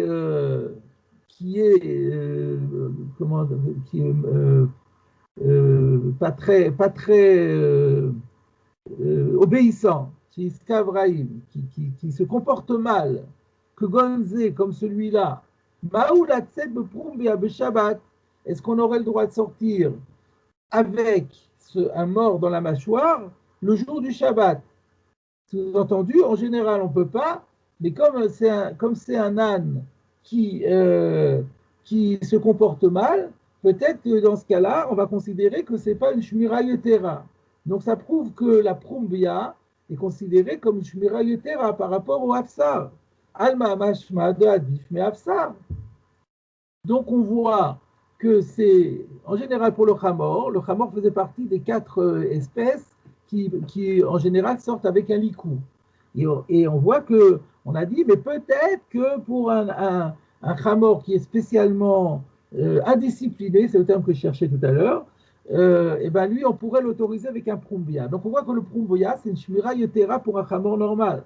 Donc on voit que c'est Adif, mais Hafsar. Et malgré tout, on voit que pour le Chamor Louv, donc le Chamor libyen peut sortir avec le Hafsar, donc le Hafsar est adapté, et malgré tout, on lui permet la Prumbia. Donc on voit que même lorsqu'il y a une Shmira basique dont on pourrait se satisfaire, si on met un dispositif plus efficace, c'est encore autorisé. Et ça, on a la preuve de la Mishnah. En d'autres termes, on a 2 textes, on a 2 braïtot à propos de l'âne libyen. On a la braïta qu'on vient de découvrir qui dit que le likou fonctionne, il est adapté pour l'âne libyen. On a notre Mishnah qui dit que le mort que l'on met dans les mâchoires, il est adapté pour l'âne libyen. On a démontré que le mort, il est beaucoup plus fort, il est beaucoup plus efficace que le likou. Donc, c'est ce qu'on pourrait appeler une shmira yetera. Et on voit dans notre Mishnah que c'est autorisé. Donc, pourquoi ne pas démontrer à partir de la Mishnah que une shmira yetera est autorisée? Voilà la question de Tosfot. Réponse de Tosfot. Yesh lomar de lo ave netiruta yeterta ve'uche nami ve'achi ve'lo chashiv masul. Tosfot répond, ce n'est pas considéré comme une shmira yetera. Ce n'est pas une protection excessive. Uche nami ve'achi. L'habitude, elle est aussi avec ça. Donc, lo chashiv masul. C'est-à-dire, c'est une question de nuance. C'est vrai, Tosfot ne conteste pas ce qu'il avait dit initialement. C'est vrai que le Prumbia, il est un peu plus efficace que le Hafsar. Mais la différence, elle n'est pas énorme. Et en fait, les deux sont utilisés. Et l'habitude est d'utiliser tantôt l'un, tantôt l'autre, aussi bien l'un que l'autre. Donc, ça ne peut pas s'appeler Shmira Yetera. Dans le concept de Shmira Yetera, vous voyez, dans Tosfot, le concept, c'est que ce n'est pas Urcha. Il faut que le caractère excessif se traduise dans la coutume, dans les faits. Le fait qu'on qu'on ne l'utilise pas, qu'on n'a pas l'habitude d'utiliser ce dispositif pour cette espèce d'animal, ça démontre que le caractère excessif du dispositif le rend inadapté à l'animal. Mais quand on a donc le critère sera toujours de voir comment gère-t-on habituellement, quel dispositif utilise-t-on habituellement. Si on utilise les deux, il n'y a aucun problème, même si l'un est un peu plus efficace que l'autre. Mais s'il y en a un qui est tellement plus efficace qu'il devient considéré comme disproportionné et inadapté, et que malgré tout quelqu'un l'a mis le jour du Shabbat, c'est là que la question va se poser. Donc ce Tosfot était assez intéressant. Ça rejoint un petit peu ce qu'on a dit à propos du cheval, avec le collier et le licou. On a dit que le cheval, on peut lui mettre à la fois le collier, on peut lui mettre aussi le licou. En fait, d'après ce que dit Tosfot, on comprend bien, c'est que même si l'un est plus efficace que l'autre, et nous, on ne sait même pas lequel des deux, mais l'habitude est de les mettre aussi bien l'un que l'autre. Donc, puisque là, dans la Mishnah, on pourrait faire le même calcul avec le collier, hein, puisque dans la Mishnah, pour le cheval, il y a écrit le collier. Dans la Rabbi aussi, parmi les 4 espèces, avec le licou, il avait dit le cheval. Donc, on voit que le cheval aussi, on voit qu'on peut mettre l'un et l'autre. Il y en a certainement un des deux qui est plus efficace que l'autre. Et quand même, les deux, on peut les prendre puisqu'ils sont interchangeables. Parce que au niveau de l'habitude, on peut prendre l'un aussi bien l'un que l'autre. Donc, ça ne rentre pas dans la problématique de Shmira Yetera. Et c'est justement ça qui était le chidouche de Rabbi Yossi. Le chidouche de Rabbi Yossi, c'est que des choses, même s'ils sont plus efficaces que d'autres, dans la mesure où ça ne casse pas, ça ne change pas par rapport à l'habitude, et qu'on peut utiliser l'un comme l'autre dans la manière de faire des gens, à ce moment-là, ça ne pose pas de problème de Shmira Yetera. Et par contre, quand il y a une vraie Shmira Yetera, c'est là que se pose la question et qu'on n'a toujours pas tranché. Donc, on va pouvoir maintenant reprendre la Gemara. Au Ketanaï, donc, la question qu'on s'est soulevée, va faire l'objet du Machloket Tanaïm. Regardez Rashi. Ketanaï, netiruta yeterta, imasuyhu olo. Le fait de savoir si une shmira excessive a un statut de fardeau, de charge interdit le Shabbat ou pas, ça va faire l'objet du Machloket Tanaïm. On peut se poser la question de savoir qu'est-ce que Rashi avait besoin d'intervenir ici, tellement ça paraît évident. Qu'est-ce qu'on aurait pu penser? Alors peut-être on aurait pu penser que la question, elle est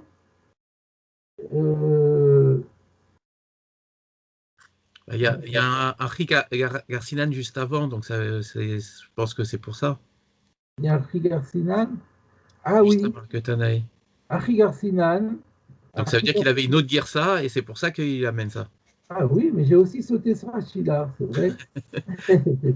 Excusez-moi. Alors reprenons Rashi. Ari Garcinan, Ketanaï, En Chaya Yotsa Besoger.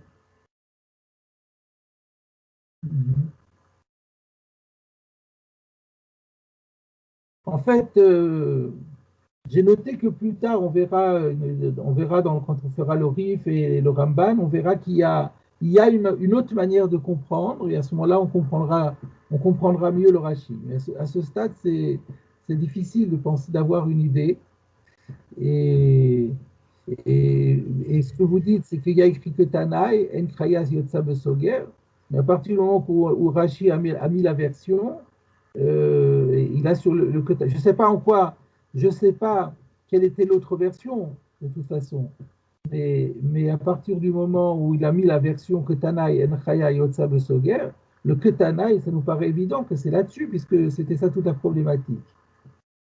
Raoul, qu'est-ce que c'est point de vue technique quand on dit Ketanaï, ça veut dire quoi en fait? Ça veut dire que pourquoi vous, les Amoraïm, vous vous cassez la tête, alors que quel est votre ridouche? Parce que déjà, les Tanaïm sont déjà en train de poser cette question. Qu'est-ce qui est sous-entendu par le mot Ketanaï dans la technique?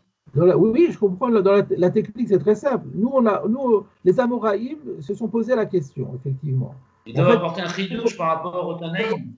Ou même pas les Amoraïm, puisqu'à l'époque de Rabbi, on a vu que les élèves de Rabbi, bon, on est à on a vraiment à la charnière, à la jonction entre les Tanaïm et les Amoraïm, puisque Rabbi, lui, il est encore un Tana, mais il n'a pas répondu. Donc on a l'impression que ça reste un doute à l'époque de Rabbi. Et là, on vient dire, ben, nous, on a trouvé que des Tanaïm se sont prononcés. Donc la question, et au niveau des Amoraïm, la question devient complètement différente. Parce qu'à partir du moment où on a une marloquette Tanaïm, après la question est de savoir comme qui on fait la halakha. Mais on n'a plus à réfléchir nous-mêmes à donner une halakha en tant que telle. C'est simplement, on écoute les arguments des uns et des autres, et puis peut-être aussi on applique la règle Yachid Rabim. Enfin, il y a des règles la manière d'aborder le problème, elle est différente, parce que là maintenant, c'est comment tranche-t-on dans un débat qui a eu lieu au niveau des Tanaïm. Alors que s'il n'y a pas du tout de référence au niveau des Tanaïm, alors la démarche est complètement différente. On essaie de trouver des preuves dans des textes tanaïtiques, justement, pour essayer de montrer comment les anciens avaient pensé. À partir du moment où on sait que c'est un texte, une marloquette tanaïm, on n'a plus besoin de chercher des textes tanaïtiques. Il faut juste savoir comment on tranche la halakha. Donc c'est une information de première grandeur, de savoir que la question qu'on s'est posée, eh ben, elle a déjà été posée par les Tanaïm, mais pas comme un doute, mais comme un débat entre deux avis. Alors, on va maintenant aborder donc la Braïta, qui va nous présenter deux avis et contradictoires sur cette question. Que dit cette Braïta? En chaya yotza besoger. Ça, c'est le Tanakama. Et Hanania Omer yotza besoger ou bechol davar amishtamer. Alors, c'est pas aussi simple que la preuve, elle n'est pas claire, qu'on a un débat là-dessus. Donc, il va falloir le faire progressivement. On va traduire d'abord. Chaya, c'est quoi? Un animal sauvage. On ne peut pas laisser un animal sauvage sortir de Soger. Donc, ça voudrait dire un animal sauvage, mais qu'on s'est approprié et sur lequel on a maintenant qu'on a dompté en quelque sorte, et sur lequel on a aussi la mitzvah de ne pas laisser travailler le Shabbat. Il n'est pas sauvage, il est sauvage en tant qu'espèce, mais il est devenu propriété d'un propriétaire juif. Alors, cet animal sauvage, dont on ne sait pas encore de quel il s'agit, on n'a pas le droit de le laisser sortir dans la rue, dans le Reshut Harabim, le Shabbat, avec un soger. Qu'est-ce que c'est qu'un soger? Rashi. Soger, kolar, shel chevel. Kolar shel chevel, que de metargeminan, vaitne ou besoger, de kolarin. Alors, il y a déjà une faute dans ce Rashi qui est signalée dans mes notes. Est-ce que vous l'avez aussi? Non, je ne pense pas que vous l'ayez. Donc, dans mes notes, il ramène que le Maharshal,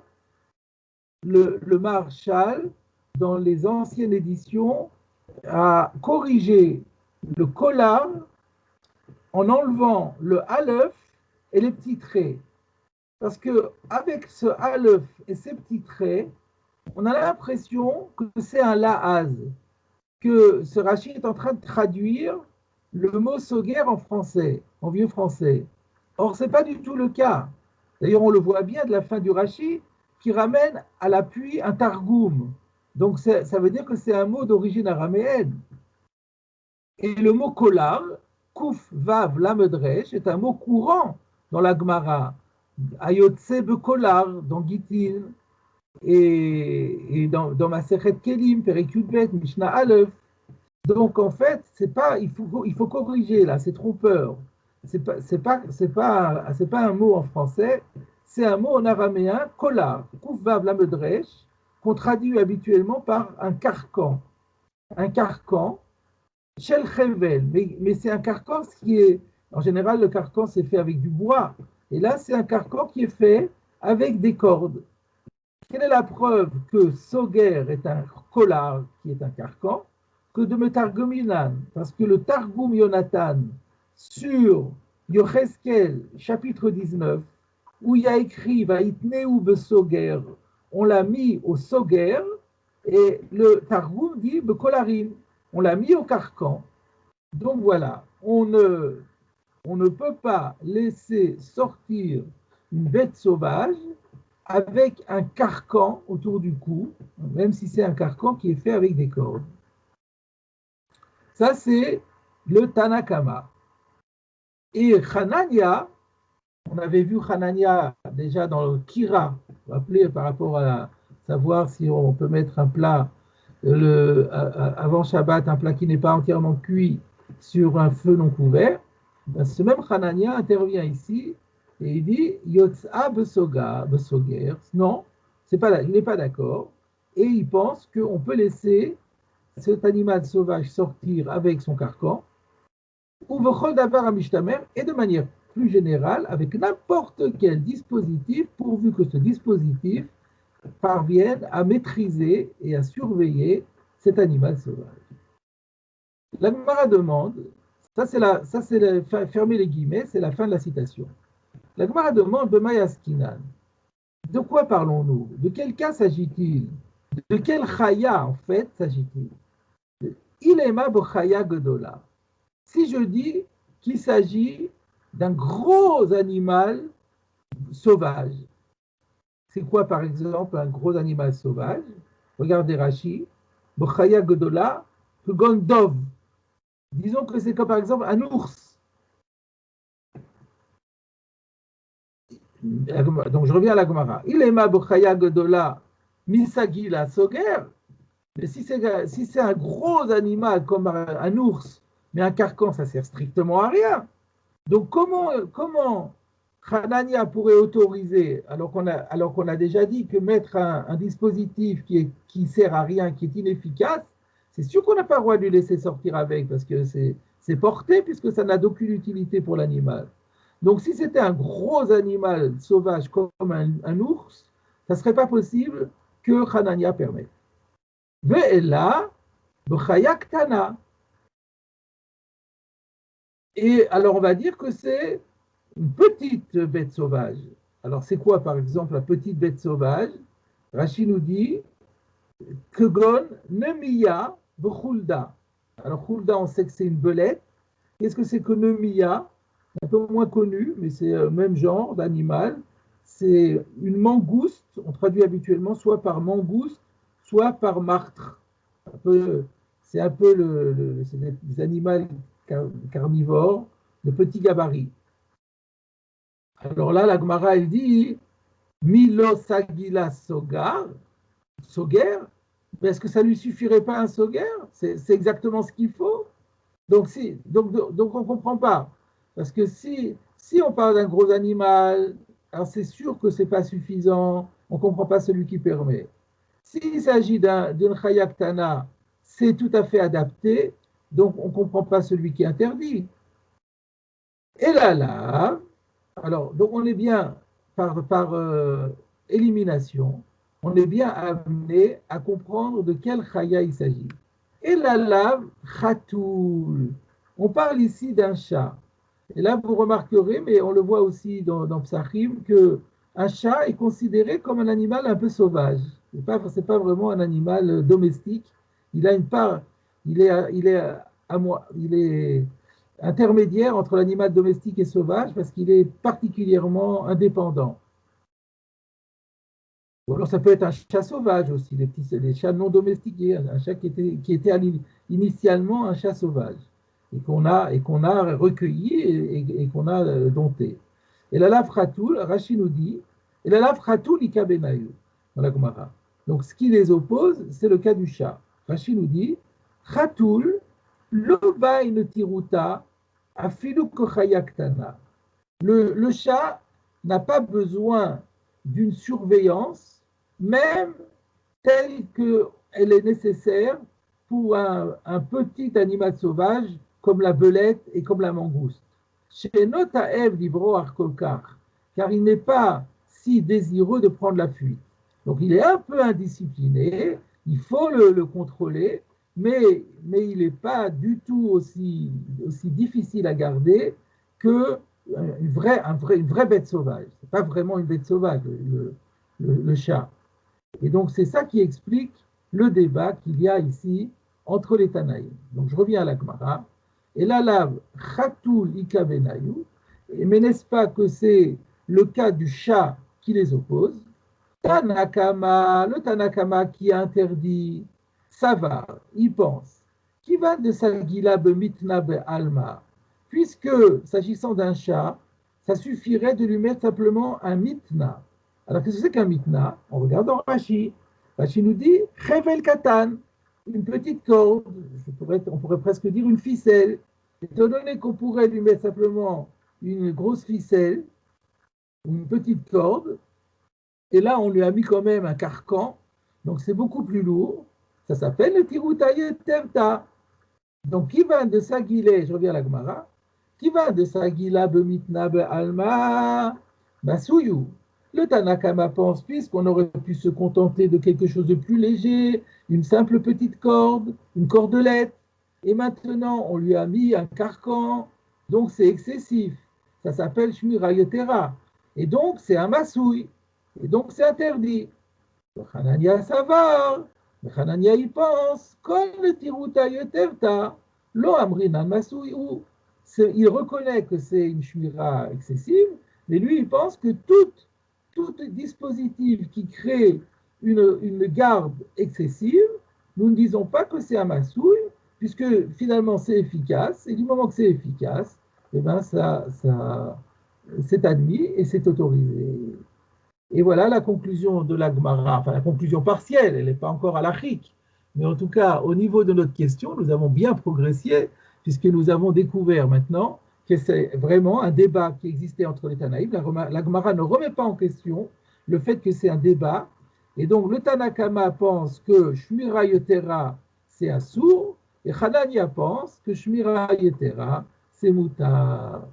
Et donc, maintenant, la question va prendre une autre forme, comme je le disais tout à l'heure. La question va être de savoir, alors maintenant, dans ce débat entre les Tanaïm, comme qui va-t-on trancher? On continue la Gemara.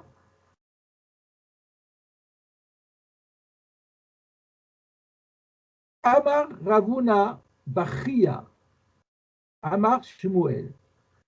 Alors faites bien attention, on connaît bien un Amora qui s'appelle Ravuna, tout seul, sans parler de son père. Ravuna, c'était un grand Amora, c'était le Talmud par excellence de Rav. Donc c'était le Talmud Mouvak de Rav, un des Talmudim Mouvakim de Rav. Mais ce n'est pas de lui qu'on parle ici. Pour le différencier de Ravuna, on a donné le nom de son père. Ravuna Bachia. Et Ravuna Bachia, comme on le voit, est un disciple de Shmuel. Le grand Ravuna n'a jamais été élève de Shmuel.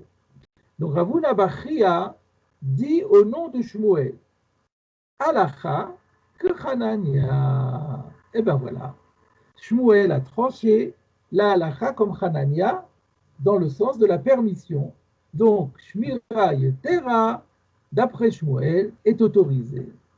Attention, ce n'est pas encore terminé. La Gemara n'a pas conclu encore son propos, pour autant. Ya Rashi, halacha que Hanania, unetiruta yeterta, la masuyu. Et par conséquent, la conclusion, c'est que une shmira excessive n'est pas considérée pour autant comme une charge.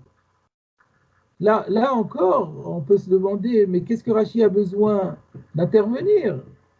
C'est la même démarche que précédemment. De la même façon que quand dans Ketanaï, il s'est senti obligé de dire, attention, le problème se pose sur le Tiruta Yeterta et pas sur autre chose. Et là encore, il dit, attention, quand on a dit Alacha Kochanania, c'est toujours dans l'optique que le débat, sur lequel il y avait Hanania et les Tanakama, et c'était à propos de l'Tiruta Yeterta. On sent que Rashi a il en a gros sur le cœur, il a très peur qu'on interprète mal Hanania et que du coup on interprète mal la halacha qu'on fasse comme Hanania. Mais pour l'instant, j'ai pas d'explication. Mais je vous dis que j'ai bon espoir, en étudiant d'autres Rishonim, de trouver qu'est-ce que Rashi vient exclure. On continue. On continue avec une petite anecdote.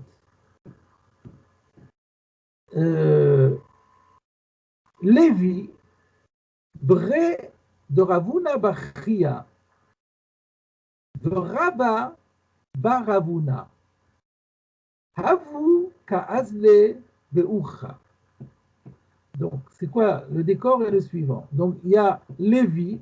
Alors là encore, Lévi, c'est un prénom, mais ce n'est pas le grand Lévi dont on a parlé précédemment. En haut de la page, on avait dit Lévi Shadar Zouzé le Berchozai. Vous vous rappelez? Là, j'avais dit que Lévi, c'était un talmide de Rabbi Yehuda Hanassi. Donc, c'était le premier Amora, la première génération des Amoraïm en Eretz Israël. Mais là, ce n'est pas du tout le cas. C'est un homonyme, il s'appelle aussi Lévi, mais c'est le fils de Ravuna Bachia, c'est-à-dire le fils de cet élève de Shmuel dont on vient de parler et qui disait que la halakha est comme Hanania. On a vu Ravuna Bachia dit au nom de Shmuel, la halakha est comme Hanania. Ben maintenant on parle de son fils, Lévi, il s'appelle Lévi. Lévi, le fils de Ravuna Bachia, et Rabba Baravuna. Alors tout à l'heure, je vous ai dit qu'il y avait le grand, à ne pas confondre Ravuna Bachia avec le grand Ravuna. Là, on parle du grand Ravuna et c'est en fait de son fils. Le grand Ravuna, il avait un fils qui s'appelait Rabba. Donc je vais doucement là-dessus parce que avec tous ces Ravuna, on risque de s'en mêler les pieds. Donc c'est clair que voilà, il y a deux Ravuna. Donc là, on est avec Lévi, qui est le fils de Ravuna Bachia, et il se trouvait en route, en même temps accompagné de Rabba, qui était le fils de Ravuna. Donc tout ça, c'est en Babylonie. Avuka Azle Beucha, ils étaient en train de marcher sur la route, mais en vérité, on va voir tout de suite qu'ils n'étaient pas à pied. Quand je dis ils marchaient, ils voyageaient plutôt. Ils voyageaient de commun, ensemble, ils voyageaient sur la route, mais ils étaient tous les deux à califourchon sur leur âne. Comment on voit? Parce que dans la suite, il y a juste après, il y a écrit Kadme Chamra de Lévi, le Chamra de Rabba Baravuna. Donc l'âne de Lévi a précédé l'âne de Rabba Baravuna. Chalash Daate de Rabba Baravuna. Et du coup, Rabba Baravuna a été très contrarié. C'est ça, Chalash Daate. Littéralement, son esprit s'est affaibli. C'est une manière de dire qu'il était extrêmement attristé et contrarié. Pourquoi? Rashi, Chalsha Daate de Rabba Baravuna, Sheaya Gadol, de Kassavour, Sheasa Midad.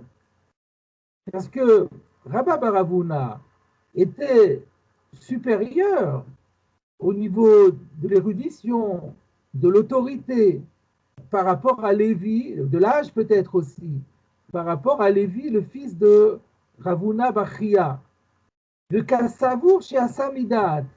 Et il pensait que Lévi a fait exprès, d'activer son âne et de faire en sorte que son âne passe devant l'âne de Rabba Baravuna, de l'air de dire « je suis le premier ». Et ça, c'était une sorte d'agression morale contre ce pauvre Rabba Baravuna qui a été extrêmement contrarié.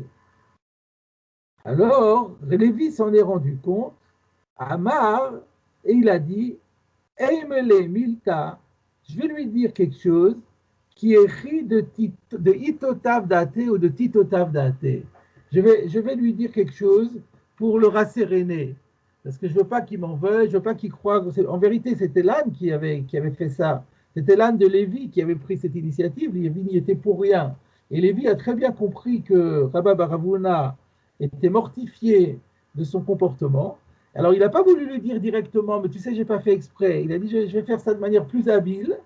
et je vais de manière implicite lui faire comprendre que je n'y suis pour rien et que je n'ai jamais prétendu lui être supérieur. On va marquer la pause ici parce qu'il y a un Tosfot encore sur la page Nouna Lef Amoudbet. Juste un petit Rashi. Un petit Rashi sur Ditatev Daté. Ah, d'accord. Donc, Rashi, Khadshadate de Rabba Baravuna. Donc, la pensée de Rabba Baravuna s'en est trouvée affaiblie. Sheaya Gadol, le Kassavour, il me semblait avoir fait ce Rashi, hein? Mais c'est pas grave, je le refais. Shaya Gadol, le Kassavour, chez Asamidat. Sur le Nunbet Amoudalef, le premier Rashi. Ah, c'est ça que vous dites. Oui. D'Afnunbet Amoudalef, sur le d'Afnunbet Amoudalef, d'accord. De Itotav Date. Donc, je vais lui dire quelque chose pour qu'il soit rasséréné. Donc, il y a une version Itotav ou Titotav, c'est mieux pour que ce soit un subjonctif, pour qu'il soit rasséréné. Rashi, Leodio Shelonit Kavanti, pour lui faire comprendre, lui faire savoir que je n'ai pas du tout eu l'intention de le faire. Donc c'est ça, comment je vais le rasséréner? Je vais le rasséréner en lui faisant comprendre que je n'ai pas fait exprès, mais de manière beaucoup plus subtile. Je ne vais pas lui dire, tu sais, je n'ai pas fait exprès, parce que peut-être que si je lui dis comme ça, il va pas me croire. Alors je vais le faire de manière beaucoup plus subtile et il comprendra de manière indirecte que j'ai jamais pensé lui faire cela, lui faire cet affront. Parce que sans doute que si je lui dis, tu sais, je n'ai pas fait exprès, il ne va pas me croire. Mais si je pose une question de telle manière que c'est une évidence, ça devient une évidence pour moi que je n'ai pas fait exprès, et que je ne dis pas cela pour le rasséréner, mais parce que j'ai une question à poser, ça ne lui viendra plus à l'idée que je dise pas la vérité, et du coup, ça va vraiment le rasséréner. Alors, on va voir après quelle idée il a eu de poser une petite question de halakha et en même temps d'intégrer l'idée qu'il n'avait pas fait exprès. Mais auparavant, donc je disais, nous avons un Tosfot sur ce sujet-là, de ce protocole que théoriquement, il n'aurait pas dû passer devant. Il pose un problème à Tosfot. Kadme Khamra de Lévi, donc l'âne de Lévi a pris le pas sur celui de Rabba Baravuna. Mashma, Shemochabdin Badrachim. Puisqu'on voit que Rabba Baravuna a pris ombrage du fait que Lévi avait devancé, l'âne de Lévi avait devancé le sien, ça laisse entendre que même lorsqu'on est en route, en voyage, les règles d'honneur, de protocole, d'honorer la personne qui est plus importante que soi, sont toujours en vigueur. On a l'impression qu'il découle de ce texte qu'on doit s'honorer les uns les autres lorsqu'on est sur la route.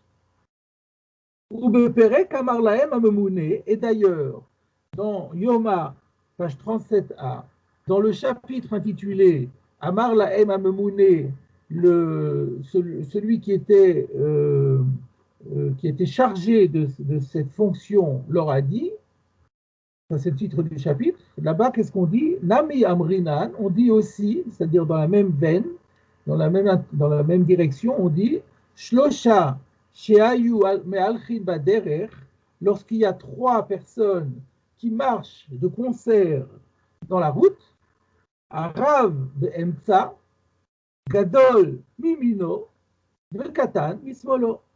Le Rav doit être au milieu, celui qui vient après lui en autorité et en érudition va se mettre à sa droite, et le plus petit des 3 se mettra à sa gauche. Donc on voit clairement que les règles de kavod et de protocole ont cours sur la route. Le Chaymatsinu, le Malaché Hacharet, Shebaou et Abraham, et on voit la même chose s'agissant des fameux 3 anges qui sont venus visiter Abraham au début de la paracha de Vayera. Le Midrash aussi nous dit qu'ils étaient 3 et qu'il y avait le plus grand au milieu, etc., etc. On retrouve encore dans le Midrash cette notion de protocole et d'honneur sur la route. Donc, jusqu'à présent, tout va très bien parce que notre Gemara est confirmée par la Gemara dans Yoma et par le Midrash sur les anges. Bikshara Rabbeinu Tam. Le problème, il vient maintenant. Rabbeinu Tam a soulevé la question. Dans le chapitre 3 personnes qui ont mangé ensemble dans Brachot, à propos des lois du Zimoun, page 47a, Massik, on arrive à la conclusion de En Mechabedin et là, de Petach Araoui la Mezouza, que les notions d'honneur n'existent que lorsqu'on arrive devant la porte d'une maison ou n'importe quelle autre porte, mais une porte suffisamment importante pour devoir porter une mezouza. Et là, à l'entrée, quand on se trouve à plusieurs voulant rentrer par la même porte et que cette porte elle doit avoir une mezouza, là, il faut laisser rentrer en premier la personne la plus importante et ensuite par ordre de hiérarchie. Et donc, si c'est juste à la porte, ça veut dire que jusqu'à le moment où on arrive à la porte, donc tant qu'on est dans la route, il n'y a pas cette question de Mechabdim. Et donc, il y a une contradiction. Ici, on dit Mechabdim Bidrachim, et là-bas, on dit En Mechabdim, et là-bas, Petach. Donc, la question, elle est claire. Teratz Rabbeinu Tam.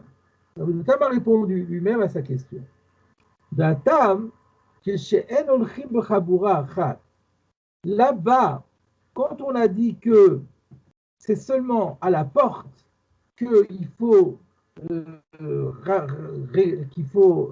respecter les règles protocolaires, c'est quand il s'agit de différentes personnes, chez Enolchim Bochabura Achat, qui n'étaient pas dans le même groupe, qui n'appartenaient pas à un seul groupe. Et la Kol Echad Olech le Tzorech Atzmo. Chacun, ils voyageaient chacun de son côté, et tout d'un coup, ils se rencontrent. C'est d'ailleurs ce que dit le Tosfot Arosh, il rajoute les mots Venizdamnu Yachad. Kol Echad Olech le Tzorech Atzmo, chacun va séparément, et tout d'un coup, par hasard, ils se rencontrent quelque part, ils ne sont pas obligés de se respecter les uns les autres. Aval que sheolchim b'chabura achat, b'chabdi b'chol makom. Mais si on va ensemble, on est un groupe qui voyage ensemble, là, à chaque endroit et à chaque instant, les règles protocolaires sont de mise. Voilà la différence. Donc là, c'était un groupe, ils étaient un groupe de 2, donc il fallait qu'ils respectent les règles de protocole. De la même façon, quand le texte de Yoma parle de 3 personnes qui marchent ensemble, les malachim marchaient ensemble. Et c'est donc dans ces cas-là, on respecte le protocole à chaque instant. Par contre, lorsque c'est des 3 personnes qui ne se connaissent pas d'ailleurs et qui tout d'un coup se rencontrent, alors là, ils n'ont pas besoin de le faire, sauf quand on arrive à la porte. Et là, à ce moment-là, on se pose la question, qui est le plus important? Dans le Meiri, il donne une réponse un peu différente. Le Meiri dit que ça dépend qui sont les personnes en question. De Stam Bene Adam, si c'est simplement des personnes du commun, des personnes communes du peuple, c'est pas la peine en voyage de s'honorer l'un l'autre. Chez Imken, Kol Adam Tsarich Litakev Bekol Rega. Alors là, il y a un peu d'humour dans le Meiri, parce que si on est deux personnes qui ne sont pas, dont l'un n'est pas plus connu que l'autre. Et donc, si on se met à dire, mais je vous en prie, passez en premier, mais non, ils vont plus avancer. À chaque pas, chacun va faire un saut de politesse par rapport à l'autre, en disant, puisqu'il n'y a pas un qui est plus connu que l'autre. C'est ça ce qui veut dire Stam Bene Adam. Je vais d'abord terminer la phrase pour comprendre. Donc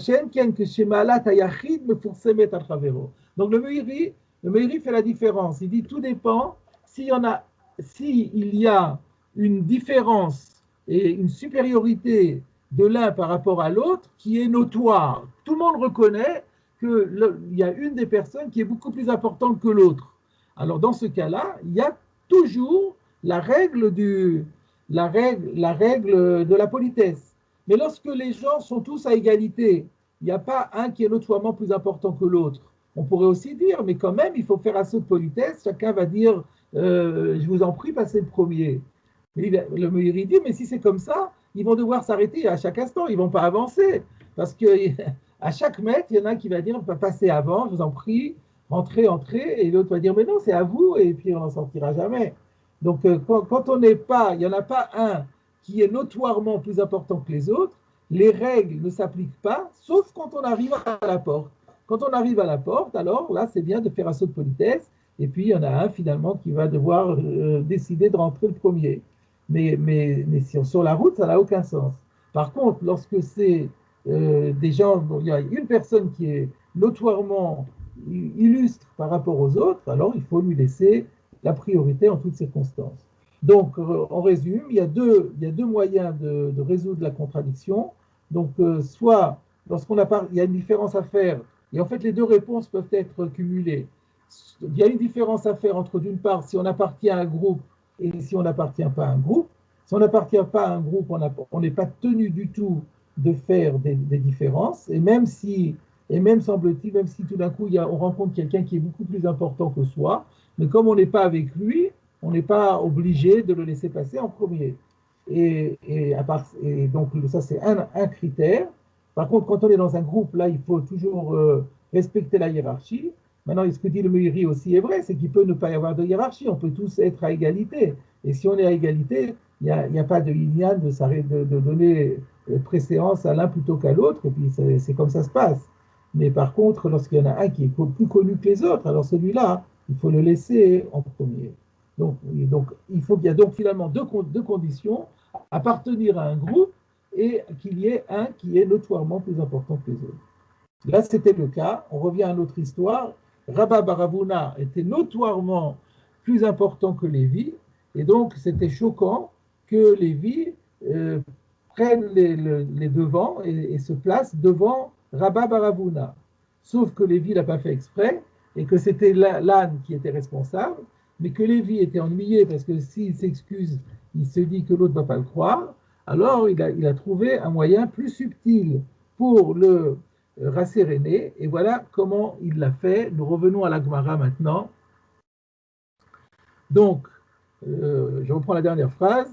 Amar, il a dit, Eimale Milta, je vais lui poser une question, qui est écrit des Itotav Date, pour qu'il soit rasséréné, comprenant de manière indirecte que j'ai jamais voulu le blesser. Amar donc Lévi, le fils de Ravuna bar Chia, a dit Chamor chez Iskav Raim que Gonze. Ça, soit nous avait cité cette Gemara-là. Un âne qui se comporte tellement mal, qui est tellement indiscipliné, comme cet âne-là. Est-ce qu'on pourrait l'autoriser à sortir avec ce mort que l'on met à la mâchoire le jour du Shabbat? Sous-entendu, en général, on n'a pas le droit de mettre un mort à un âne parce que c'est Shmira Yetera, mais quand c'est un âne qui est tellement méchant comme celui-là, est-ce que ça serait autorisé? Et donc vous avez compris qu'en lui disant un âne méchant, oui, pourquoi cet âne est méchant? Parce qu'il a pris l'initiative de passer devant ton âne. Alors regardons Rashi, le Prumbia, miave netiruta yeterta legabe olo. Est-ce que ce Prumbia, qui en général est considéré comme une Shmira Yotera, mais pour un âne comme celui-là, est-ce que ça va encore s'appeler Shmira Yotera, sous-entendu, et ça sera sourd, ou pas? Ce qui laisse entendre que pour Lévi, il est acquis que Shmira Yotera, c'est assourd. Alors donc, ça a bien rasséréné Rabba bar Ravuna parce qu'il a compris, cet âne, il est furieux après son âne. Ça veut dire que son âne est indiscipliné et qu'il l'a fait contre sa volonté. Donc je lui en veux plus et je vais répondre à sa question. Amarle, alors Rabba bar Ravuna répond à Lévi, fils de Ravuna Bachia, et il lui a dit, Achi Amar Avour Mishme de Shmuel. Sache que ton père c'est Ravuna Bachia, il a dit au nom de Shmuel, Alacha Kechanania. Il a dit que l'Alacha est comme Hanania. Donc c'est pour ça que la Gemara nous a rapporté cette histoire, parce que juste avant, on avait dit que Ravuna Bachia avait dit au nom de Shmuel que l'Alacha était comme Hanania. Alors, à l'appui de cet enseignement, on nous rapporte une histoire dans laquelle on voit que Lévi pensait que l'Alacha n'était pas comme Hanania, et c'est Rabba Baravuna qui va lui dire, mais c'est ton propre père qui a enseigné au nom de Shmuel que l'Alacha est comme Hanania. Rashi, Alacha que Hanania, v'lo irpaklan, yavan le tiruta yeterta. Et donc, ça nous intéresse pas de savoir s'il y a une shmira yetera ou pas, puisque même s'il y a une shmira yetera, c'est toujours autorisé. Donc toi, tu te poses la question parce que tu croyais que le shmira yetera, elle est assour, et tu dis, mais si c'est un âne indiscipliné, quel est le din? Et même si l'âne, il n'est pas indiscipliné, de toute façon, shmira yetera, c'est autorisé. Voilà comment, à ce stade, on a l'impression que la halacha est acquise comme Shmuel et comme Hanania. Mais en réalité, il n'en est rien. Les choses vont encore être remises en question, et donc nous n'avons pas fini de travailler avec cette question-là. Vous voyez que là, pour commencer, ce pérec est facile et plaisant en même temps. Donc on va encore continuer un petit peu. Et on poursuit la Gemara, nous sommes arrivés dans la 4e ligne. Tana de Ben Menachia. On a rapporté une braïta au Beth Midrash de Menachia qui dit la chose suivante. Ez, c'est une chèvre. Excusez-moi, le Tosfot, on le garde pour plus tard? Oui, on ne peut pas le faire maintenant. Il faut ce qui se réfère à des éléments que nous n'avons pas encore étudiés. Il faudra arriver aux 2 points, et quand on sera arrivé aux 2 points qui se trouvent vers le milieu de la page, un peu avant le milieu de la page, je réfléchis, non, c'est plus bas, c'est même un peu plus bas que le milieu de la page, c'est là qu'on pourra faire ce Tosfot. Le Tosfot est une sorte de bilan de toute la Sougia. Ok, pardon. Non, mais merci. Alors donc, on poursuit, toujours dans nos investigations en fait. Ez shechakakla ben karnea, une chèvre qui a une encoche, chakak, entre les cornes. Alors, il y a une autre version, parce que c'est un peu curieux, qu'on mette une encoche entre les cornes. Il y a une autre version qui est, par exemple, dans le Rambam, au Perek Kaf, Meilchot Shabbat al Chayud Aleph, il a la version Shechakakla Bekarnea. Et le Marsha aussi, il a la version Bekarnea. Donc en fait, parce qu'il y a probablement une erreur, c'est pas Ben Karnea, mais c'est Bekarnea. Mais comme on va trouver plus tard dans la Gemara Ben Karnea, il y a sans doute eu une erreur de copiste qui s'est laissée influencer par la version ultérieure et l'a mis ici aussi. Mais là la logique voudrait qu'on parle plutôt d'une encoche qui s'est fixée dans les cornes même. C'est beaucoup plus logique qu'il y ait une encoche dans les cornes plutôt qu'une encoche quelque part entre les cornes. Alors, c'est quoi la question? Yotza be'afsar be'shabbat. On a le droit de laisser sortir cette chèvre avec le likou, on va voir dans Rashi, qui va être fixé dans l'encoche, justement. C'est vrai qu'on a parlé d'encoche. Rashi. Regardons Rashi. Yotza be'afsar im techavo bechakikat keren. Donc de Rashi aussi, on a l'impression que c'est la corne qui porte une encoche. Donc s'il a enfoncé la corde du likou dans l'encoche qui se trouve dans la corne, alors là, on peut laisser la chèvre sortir. Sous-entendu, ce que dit Rashi, aval, par contre, Bekshira be'alma, simplement, attacher la corde autour de la corne, l'eau, ça c'est pas permis. Pourquoi? Dilma shalfa mireisha, parce qu'on a peur que la chèvre arrive à dégager la corde de sa tête. Pourquoi? Mitor sherosha dak, parce que la chèvre, elle a un visage qui est très fin. Ve'i mitnateket le kan ou le kan. Et elle a l'habitude de vouloir se détacher à tort et à travers, que chez Moshrinota, lorsqu'on veut la tirer. On sait que la chèvre, elle est toujours rebelle et qu'elle essaye toujours de s'échapper. Et en plus, elle est très agile et elle est très fine. Donc, il suffit qu'on essaye un petit peu de la tirer et elle essaye absolument de se dégager et elle peut arriver à le faire. Donc, si ensuite la personne qui tenait le licou se retrouve tout seul avec sa corde, alors que la chèvre elle est partie, alors il s'avère qu'il porte une corde. Et là, il risque de marcher avec sur 4 coudées dans le Reshut Harabim, et donc c'est pas bien du tout.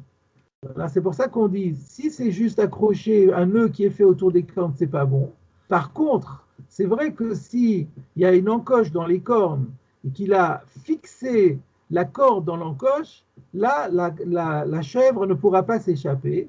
Et donc, il n'y a pas le risque qu'il se retrouve tout seul avec sa corde dans la rue. Voilà ce que dit la Braïta de Ben Menachia.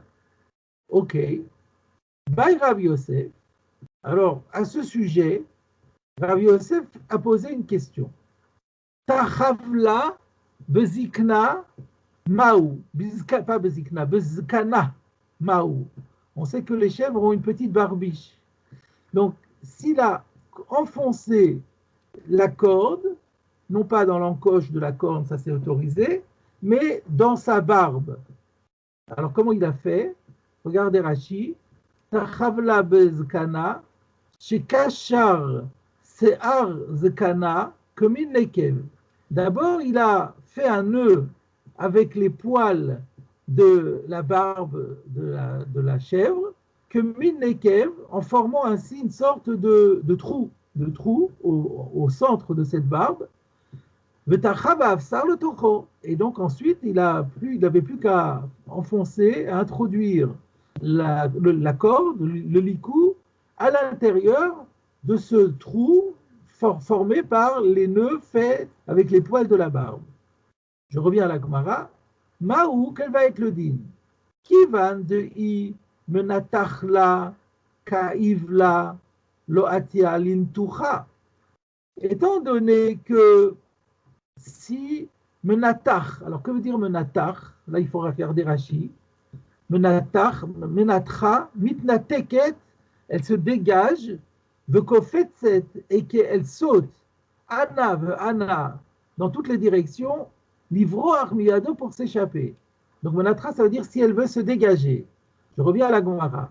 Qui va de imenatachla, si elle veut se dégager dans ces conditions-là, kaivla, ça va lui faire mal. Rashi, on revient à Rashi, kaivla azakan, la barbe va lui faire mal. Chez Nitla Chasséar, parce que ça va lui arracher les poils, ou Machiva, et c'est très douloureux. Donc, elle risque pas de le faire. Odilma, ou alors peut-être, Zimnin de Rafi, Venafil, Vatila Touye. Il pourrait arriver que Rafi, que le nœud se relâche, et que du coup, la corde tombe. Va-t-il attouiller? Et à ce moment-là, a-t-il attouillé? Il risque d'en venir à porter Arba Amot, Birshut Harabim, sur 4 coudées dans le domaine public. Donc voilà la question. Donc on a vu que si on met la corde dans une encoche dans les cordes, ça risque rien. Mais l'enfoncer dans le trou de la barbe, c'est risqué parce que peut-être que la corde peut quand même sortir du trou. Je ne sais pas si Rafi, ça veut dire le trou peut-être peut se relâcher un peu et du coup la corde peut sortir du trou, Benafil est tombé par terre et lui il va la ramasser, il va oublier que c'est Shabbat, il va porter sur 4 coudées dans le Reshut Harabim et la Gemara répond Teikou. Donc, on n'a pas de réponse, et donc, dans le doute, on n'aura pas le droit de le faire. On va s'arrêter là pour aujourd'hui, et donc, c'est la semaine prochaine qu'on reprendra ce sujet pour déterminer finalement, au niveau halachique, quel est le statut de Shmira Yetera. Merci Rav. Shavua tov, messieurs.